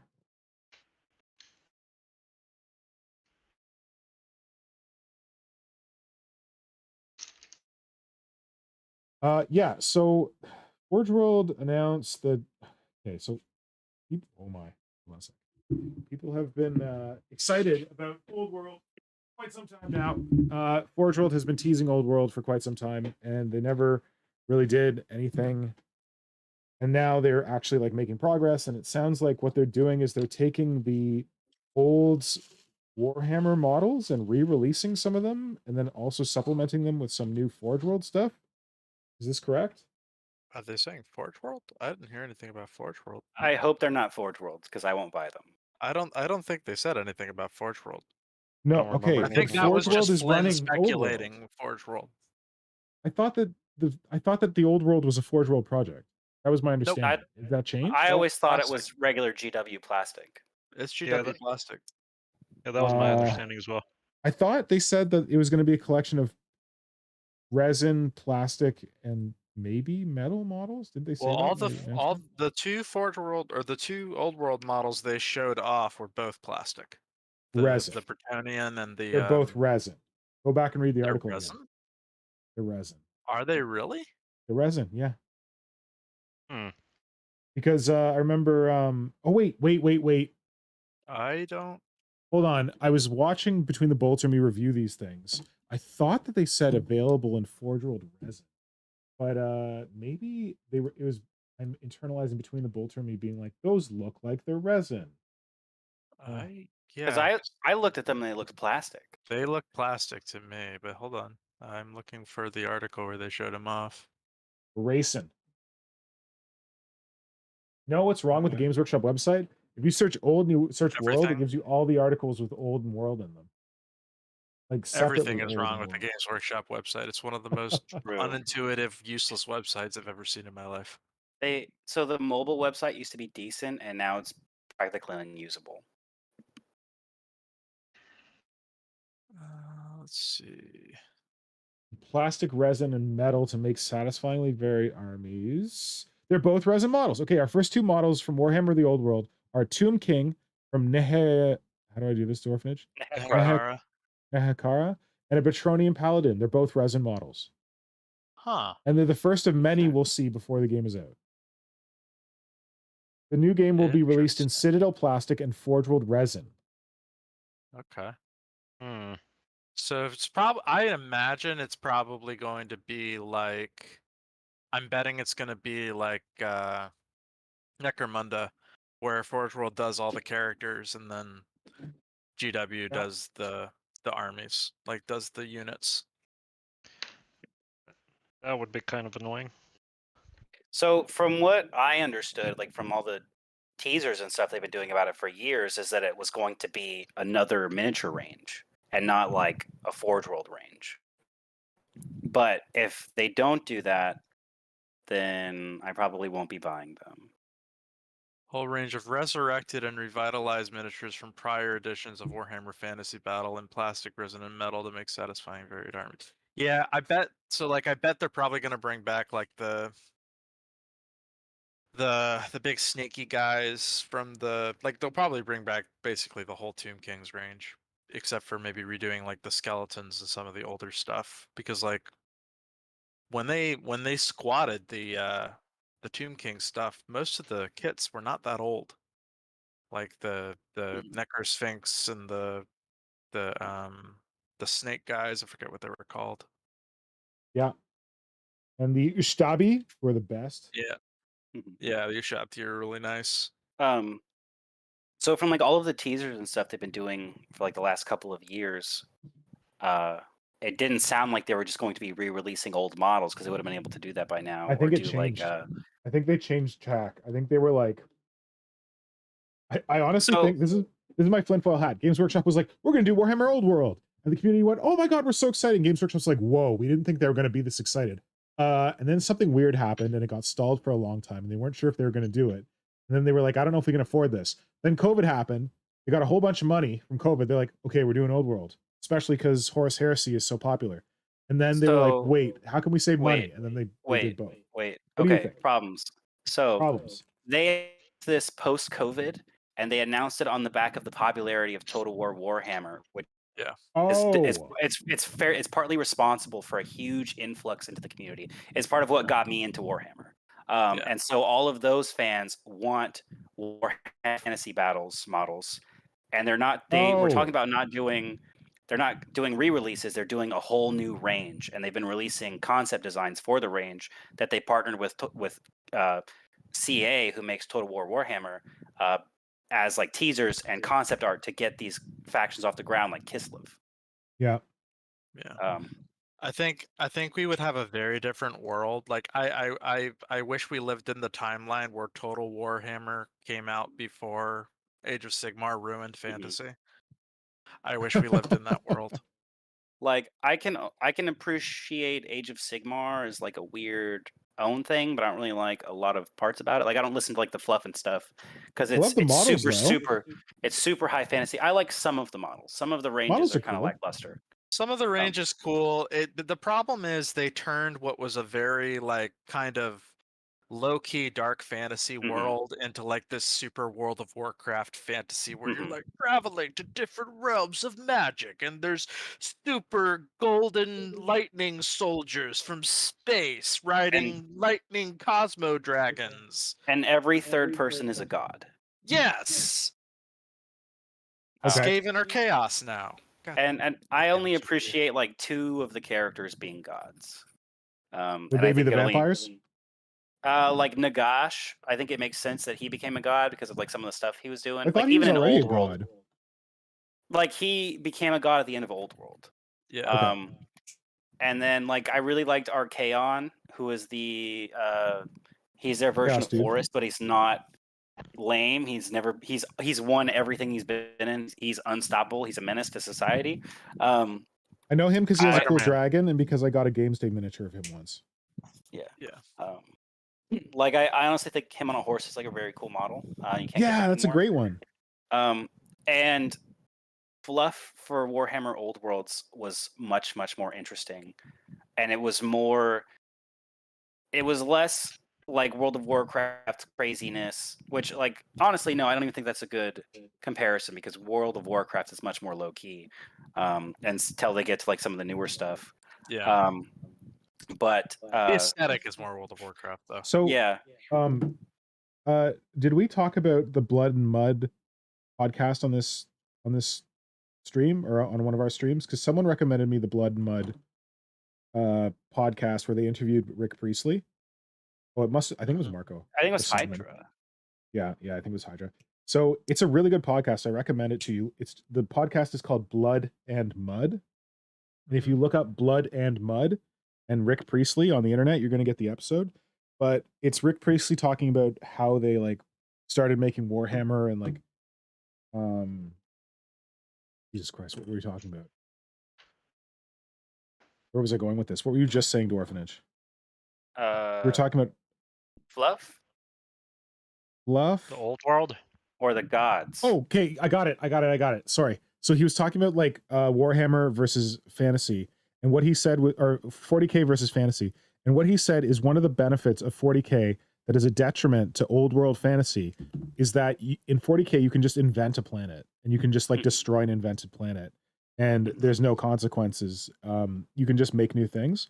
But he said that the problem with old world, and he could understand why they did Age of Sigmar, is that you can't just like create a new place in the old world. It had to be like part of like the existing map that they've already established. And like if you just destroyed a place like that, there was no more map to expand into.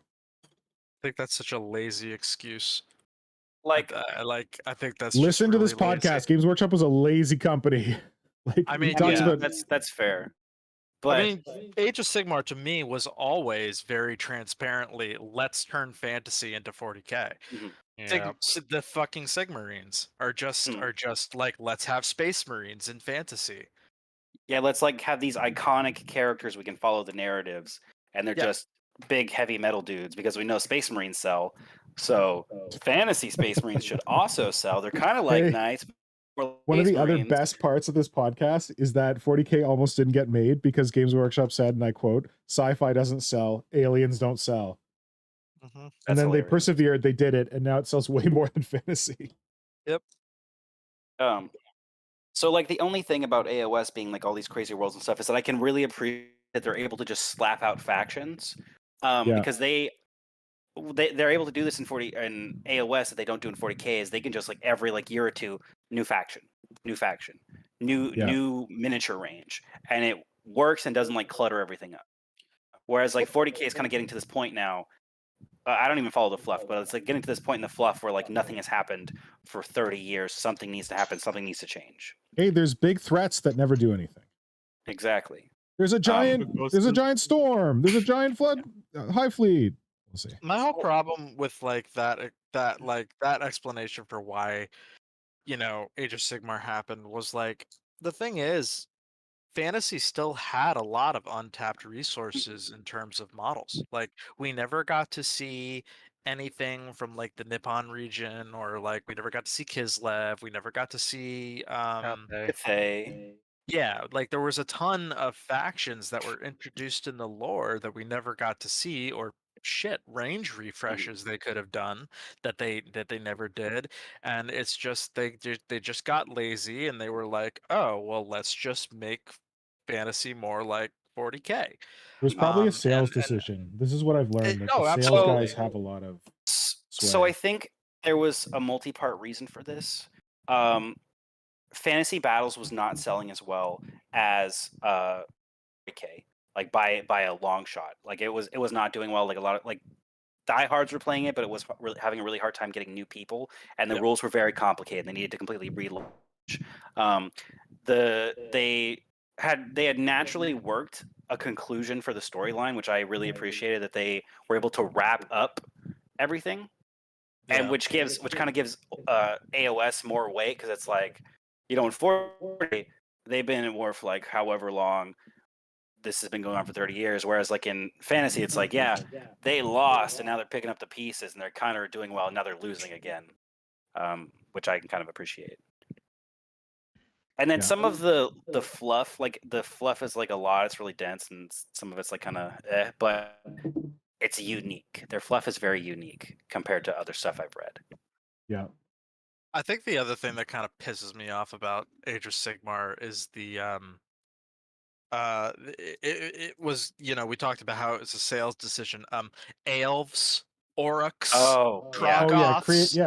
Fuck yeah. Like that one I think was because they lost a lot of their trademarks, because it turned out that a lot of their trademarks were a little bit way too generically things. Like, so I get the renaming thing. It was a little, I get that, kind of silly, but you know, it's the kind of stuff that, you know, in terms of IP as a company, you know, regardless of which company, you want to be able to, like, you know, defend, you know, the concepts that you create, and like, you know, with whatever naming convention you create.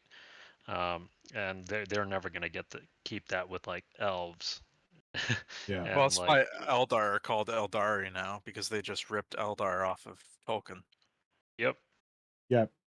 What's his name says that flat out. Rick Priestley's like, yep, I ripped off Tolkien. Which is fine. It's great. But apparently he wanted the Eldar to be mantis-like creatures, which is interesting. You gotta watch this. You gotta listen to this interview. It's pretty fun. It's not amazing. Like, I feel like the Andy Chambers interview with Throne of Command, way more worth it. Especially because it's like Tyranid focused. But, and like, I don't know, I feel like Andy Chambers tells the story a little better than Rick Priestley does, or a little more focused. But Rick Priestley still does a really good job, and it was really interesting from like genesis of 40K and Games Workshop business intel. Really from which part of his massive estate was he like? Oh, they didn't ask him. I should see if I could contact the hosts and see if they knew where he was going. I actually I had this crazy idea where I'm like, I wonder how like amenable Rick Priestley is to going on to random Warhammer podcasts he knows nothing about. Because wouldn't it be great to just have Rick Priestley on this? And like, I mentioned this to Marco, and he's like, you're like, he knows, you know, he's like not into Tyranids at all. I'm like, I don't care. I just want to like be able to say, hi, Rick. Welcome to the podcast. Where are you coming from? What part of your house are you speaking to us from? I'll put together a supercut for him of all the places we've come from. Oh, so wow. One kind of cool thing about what they're doing with the old world is they're not basically just starting from where they left off, right? Because obviously canonically in Age of Sigmar, we know like Age of Sigmar is where the old world left off. So they're going kind of back in time in a part of the timeline where they haven't really explored as deeply, which I also think is kind of a convenient excuse for them not to revitalize all the factions, but that's beyond the point. So I mean, it gives them an opportunity to continue to explore that world while not upsetting too much of like what came before, which just makes me think that, you know, that was always an option. That was always an option they could have done, rather than basically rebooting the universe with Age of Sigmar. The old world had a lot of history that they could have explored. That I think they were just a little short-sighted with kind of getting rid of it. I think it's interesting because I think they said they're only going back like 500 years or something, Mhm. which like means that a lot of those players are still going to be there. Like the Von Karsteins are all going to be there. Yeah. They're just going to be at like a different point. Like it'd be pre. Like I think that's pre Vlad's first death. Yep. They Um, announced the factions that they're going to be focusing on, and weirdly, vampire counts were not part of it. Boycott Yeah. it. Boycott Old Worlds. Yeah, So I guess we could talk about that real quick. So the factions that are not going to be part of it: Chaos Dwarves, Skaven, Dark Vampire elves. Counts, Dark Elves, and And what's the point? Okay, so this Demons is the aren't going to be thing. there. This is the thing that I kind of wanted to talk to you guys about because I saw this saw a picture on Warhammer Twitter today. Don't ask me why I was on Warhammer Twitter. And it was some guy commenting on something about the old world, but it was like that list of what was you just got real quiet. I He think walked away from the mic. He walked away. I did. Hold on. No, we can't wait. Hold on. I have to know. Impatience. Sorry, I got to the most Roar. important part, and then I walked away from the mic. So it was that list of like the factions that were there, and then they listed the factions that weren't there, and they said what this means is that if you don't buy the models in the orange boxes, the old world's gonna go away again or some shit. I don't know. What? That just sounds like tinfoil hat, I'm trying to find it for you. neckbeard. I mean, That sounds like something you'd read on Twitter. Okay, we're getting new orcs, Yeah, there's new orcs. new dwarves. So Skaven makes sense because Skaven would not have come up from underground yet. Like they would not have been the major threat they were in the old world by that point in time. So Skaven makes sense. And I guess you could say, oh yeah, sure, the vampire counts are off doing their, vampire county things, but I think that's a kind of a lazy excuse to not Yeah. feature the vampire counts. especially since they're like right there. Yeah, exactly. And Chaos Okay. Demons, like I feel like Chaos Demons. I feel like them saying, "Oh, there's a lull in the warp right now," is kind of a lazy excuse to not revitalize. You guys have the Demons Discord either. open, right? Yep. Yes. I'm gonna send you 2 pictures, and I'm gonna see if you can explain them to me. There's- Everyone in here who doesn't do Old World is gonna be like, "What the heck is going on?" So the Like, first I was one is on- like the I was- tweet. I was honestly only into it for new Von Karsteins. Like, why And not there's go not back gonna be any? to the Vampire Wars? Yeah. Yeah. I totally agree that the fact that this isn't an opportunity for us to get a new Vlad model is a fucking tragedy. I guess I just need to finish my Vlad conversion. Yeah. I feel like I- what this is all saying is that we need to basically go back to having the original who's the necromancer dude? Nagash? Nagash. Yeah. Nagash? We got to go back to like goofy, like awful Nagash model. Like it has to be done. So wait, hold on. Them speaks for yourself. Buy models or the game will die again. before Seems we tin. move on, That makes sense to you? Those are your key to keeping the game alive. I would like to put something to you guys. Done yet? What's up? The article says it's the core factions, which means it doesn't mean we couldn't get minor factions. Like, for example, the vampire counts could be part of the Empire of Man, because at that point, I This- believe they still kind of were. They were still considered nobles before they split off, if I remember that correctly. So looking at this, the vampires are all dead. That says it in the thing. Like, you're not getting these. Yeah, they specify in the article why those factions are not part of it. They basically give I'm doing air quotes, lore explanations for why the listed factions will not be part of the, the old world re-release. Ouch. But they did say they are releasing rules for them, so that Legends. people who have the old armies will be able to play them, and they're not going to charge. They're also going to be free rules, which I think is nice. Good. Free rules That are a good said, idea.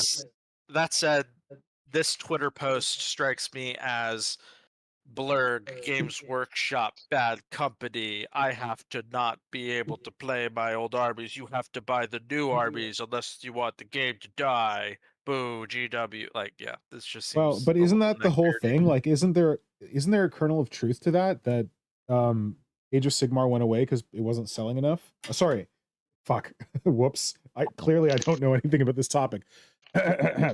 So, Well, it is stating the obvious. If no one buys Old World will go away again. But Well, Yeah. yes. Yeah. I mean, I think that's obvious. But I It's mean, true, the right? company's going to not support something if it doesn't sell well. I think they're banking on the fact that Total War Warhammer is We're like bringing one of the new most folks. popular iterations of Total War ever made. Mm-hmm. And like There's other has iterations totally of Total War, revitalized. Oh yeah, like Oh, non-Warhammer. Total War is a whole game franchise. It's been around for like 20 years. Oh, that's it's not like Total Warhammer. War. It's usually historical stuff. Okay. So, it's one of the biggest 4X game franchises out there. So they announced the next one, which is Total War Pharaoh, and I was looking at the trailer, and I thought it was bold because the whole trailer is just a dung beetle rolling poop until like the last 20 seconds. Oh, man. It was interesting. I felt like it was like an art film, and I was kind of impressed. I thought it was a bold Okay. move. Bold move. But to go back to the Warhammer Fantasy discussion, Yes. the reason it didn't sell was because the rules were bad. Yeah. Oh, This was the main reason you would find on the forums why people wouldn't be getting into Warhammer Fantasy, because the rules were just bad. Yeah. They were the worst, like 5th edition Warhammer 40k type bad. I don't Yeah, even remember like- 5th edition. Basically, I have always said that Age of Sigmar was a huge overclock, or what like an overcorrection on the part of Games Workshop, where they didn't really look at why it wasn't selling. And so they were like, well, let's just completely redo everything. Instead of imagine if they had just continued the old world, but introduced a more Age of Sigmar-like rule set for that game. You may have seen, we'll never know if that would have helped the game, but I just think the fact that they completely rebooted the entire universe, literally destroyed the world, and turned fantasy into something that is so much different in its very essence to what came before, I think was just a massive they just overdid it. I think it was short-sighted on their part. And it was entirely unnecessary. I mean, rules aspect aside, earlier you guys said that that's like saying because Europe existed, nothing could really change, because you would be losing France, because I mean, just look at the history of France, and you have If you have lose all France, all these cultures that are coming in and get merged into what would become then Pretonia, more or less.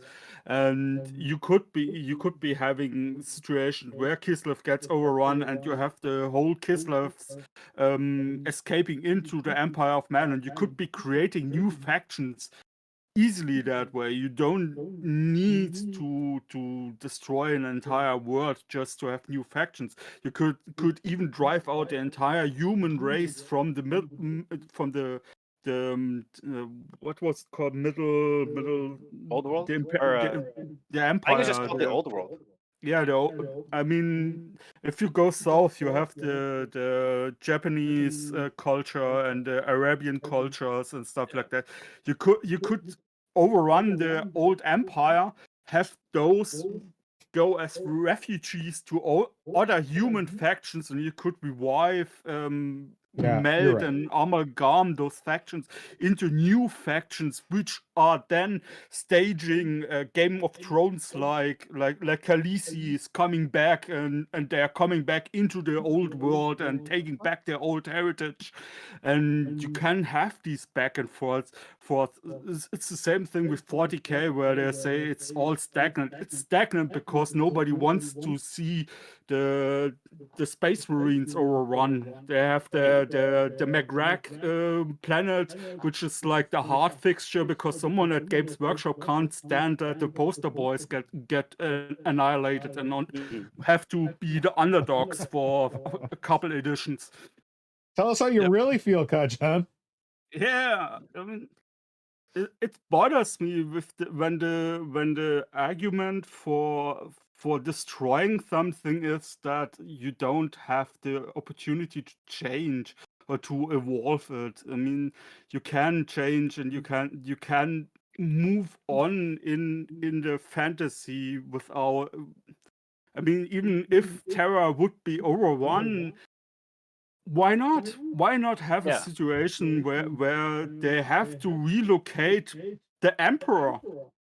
Yep. I mean, Yeah. just imagine what you can do with that. I mean, Yeah. and current editions of 40k since 8 have been moving the timeline forward significantly. But yeah, with you know, with fantasy, I just think they got lazy. To be honest, I think they didn't want to bother saving fantasy. Okay. Because they didn't think they could.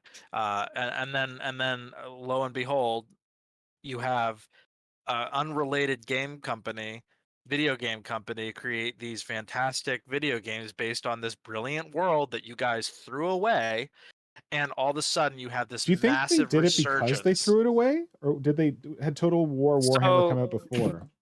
They had bought the IP stuff like 5 Creative years Assembly had? after. Yeah. So partly because shit. of like how Uh, developed. I didn't realize how late it is. One sec. Dwarfanage, go ahead. Okay, so it's partly because Age of Sigmar hadn't developed that far yet when they had first announced it. I think Age of Sigmar had only been around for like 1 or 2 years, so they hadn't had a lot of stuff. And Old Worlds was this extremely expansive setting, which was much more similar to the type of settings that CA normally works with, except for with Magic. And it made it much easier for CA to develop an IP based off of that. And also they could play with all of this like very loved lore, and it had a very finite and condensed story. Like the only thing I like about the Old World's ending is that you have an ending to the story, even if like everyone loses. But the thing that like like some of you guys probably already know this, but some of you don't because you don't know anything about like the Warhammer Fantasy is that Games Workshop was like, hey, we're gonna tie it up and we're gonna do it at a tournament, and we're gonna use this tournament to tell a story. And then like whatever faction won was the one that won. And in the tournament, all the people got together and were like, we're gonna make orcs win because that'd be hilarious. And so Gorgug ended up killing Archaon, and Games Workshop didn't like that because it didn't fit the narrative that was going to start Age of Sigmar, because they had pretty much already like got it all set up. So they made Archaon win anyway. Just like when they did the Medusa campaign and fucking Chaos won, but they didn't like that, so they had the Imperium win. Yeah. They had to be like a Pyrrhic victory for the Imperium because they couldn't stand the bad guys winning. The quote unquote bad guys. I mean, haven't they done that a couple times where they wanted to push the narrative forward with a tourney, and then everybody basically dashed those plans, and then they went, "Oh, fuck it." Yeah. Yep. Well, from the Games Workshop perspective, they're like, hey guys, this is going to be pretty cool. And then the community's like, haha, we're going to screw your game up. And they're like, well, Well, I think it we was more tried. that everyone just really liked orcs. So they're like, oh, we love orcs, we want the orcs to win. Okay. Gorgug Yeah. is a cool character. Yeah. Okay, I gotta run. Or I didn't Grimgor. realize how late it is. I just got a call from Nora being like, "Hey, do you realize what time it is?" This has been a really good chat. Dwarfanage, thank you so much. I can't believe you sent me a converted miniature for my D&D character. And thank you for putting that whole presentation together. That was so great. And now I've got some ideas for the other characters, some really good ideas. And thanks to all of you for teaching me about the old world. Because I don't know Fun anything stuff. about it. You should join in. Yeah, Not it's gonna happen. yeah. I at least recommend maybe giving some of the lore a perusal. It's pretty Well, cool. I was very lucky that Dwarfanage has Dwarfanage knows a lot about vampires and Oh yeah. explained the vampire fluff to me through like this very long voice message. So it was like an audiobook. It was great. I made a very long rambling YouTube video where I just took a lot of stuff from the wiki. Well, that's what it I was. It was a did YouTube video. I There did were some of images. it that I knew, and then I threw in. I made a whole thing like years ago when I was like, maybe I should make YouTube, and I was like, nah, I hate this. Yeah, but I The said YouTube I was experience. yeah. It was like for you and like my friend who wanted to play Total War Warhammer, and they were like really curious about the vampires. Oh, okay. Just a little vampire curious. A little vamp curious. Okay, on that Slaneshi note, I think we should call it. Sigmar. Before people get a little too vamp curious in the chat. There was a lot of chat going on. I don't know if you guys were looking on the chat. I feel like we did a lot of the presentation stuff. Thank you, Wait, Diana. did anybody? One of the most recent comments is from Diana. Please like, subscribe, etc. Yes, I'm bad at that. If you're not already subscribed, please subscribe to the channel. This is one of 2 streams we do. The other stream is the Creature Conference, mostly Tyranid Xenos focused. That happens on opposite Fridays, so that'll be next Friday. But yeah, this has been Work in Progress Wednesday, where we just kind of like talk random hobby stuff, have different topics. So hopefully you've enjoyed it. And dying. What were you gonna say, Will? Oh no, I was gonna say Bob? to like, subscribe, share, but I saw that Diana got that covered as usual. I got my busted door done, kind of. I got a little dead guy underneath. I haven't really I got figured him one out yet. Talon of the Talon Horror done. Nice. One Talon hand. I got little bits of putty work done for a lot of little different bits. Great. Oh man, I'm pretty happy with how this is coming together. Yeah, your base looks pretty dope. And I Super like skin. the Cursed City zombie you got on there. The Cursed City zombies are so good for dead guy. Like when I did the dead guy coming out of the Dreadnought, it was a Cursed City zombie. I made that tree guy. I need to make more of them. I'll put it in the Discord. I was very, very happy with how that turned out. Nice. Oh, It was the only model I finished this year. oh, congratulations. That you finished it. I can show him off here in the Discord. What? Okay, thanks everyone for joining in the chat. Erath, thanks. Good to see you. Blitz, Diana, Tom Wilson. Who else we have here? I see Carrie and Terry. Oh, Symbio's in there, but Symbio, you've been strangely quiet, man. Just enjoying the ride. Hey. Stop What? it. Well, Hey. I'm just keeping the 5th member entertained. Okay. Who else is in the chat? I don't know. Thank you all for joining. This has been a lot of fun. Oh, Brett Evans was here and then had to run. I know that part. James Mahood was like, what's going on in the chat? So thank you all for joining. And if you're watching this after the fact, please leave a comment to let us know you watched it after the fact. Let us know what you thought of Dwarfanage's D&D proxy picks. And if you have some proxy picks of your own, you can share those in the chat based on those pictures that he was sharing. Not gonna lie, I really want to do the Dragonborn mage guy from Croxagore. I just want him to be huge. Like I think these are more for fun than for like tabletop perfection. I just was like trying to think of it from like you can go on a shelf and then if they need to use it, they can use it. Sure. Yeah. No, but like I think most of them are gonna be human sized, but I just really like the Croxagores. I just need an excuse.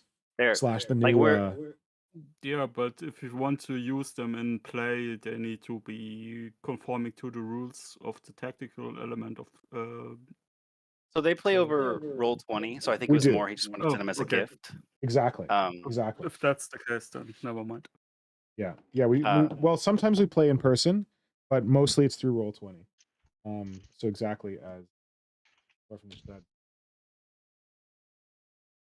Yeah, just meant if you plan to use it on the table, it has to have the proper base size. Okay. Or he will be nice. disadvantaged. He's pretty badass. I don't think he'll be disadvantaged. Oh, all our video is dying. Okay. Yes. I Thank you shut all mine so off. much. This has been a hoot. I've thoroughly enjoyed it. Hope everyone enjoyed it who is watching. Hope you enjoyed it if you're watching it after the fact. And yeah, please like, subscribe, and hit the notification bell thing so that you know when we are streaming.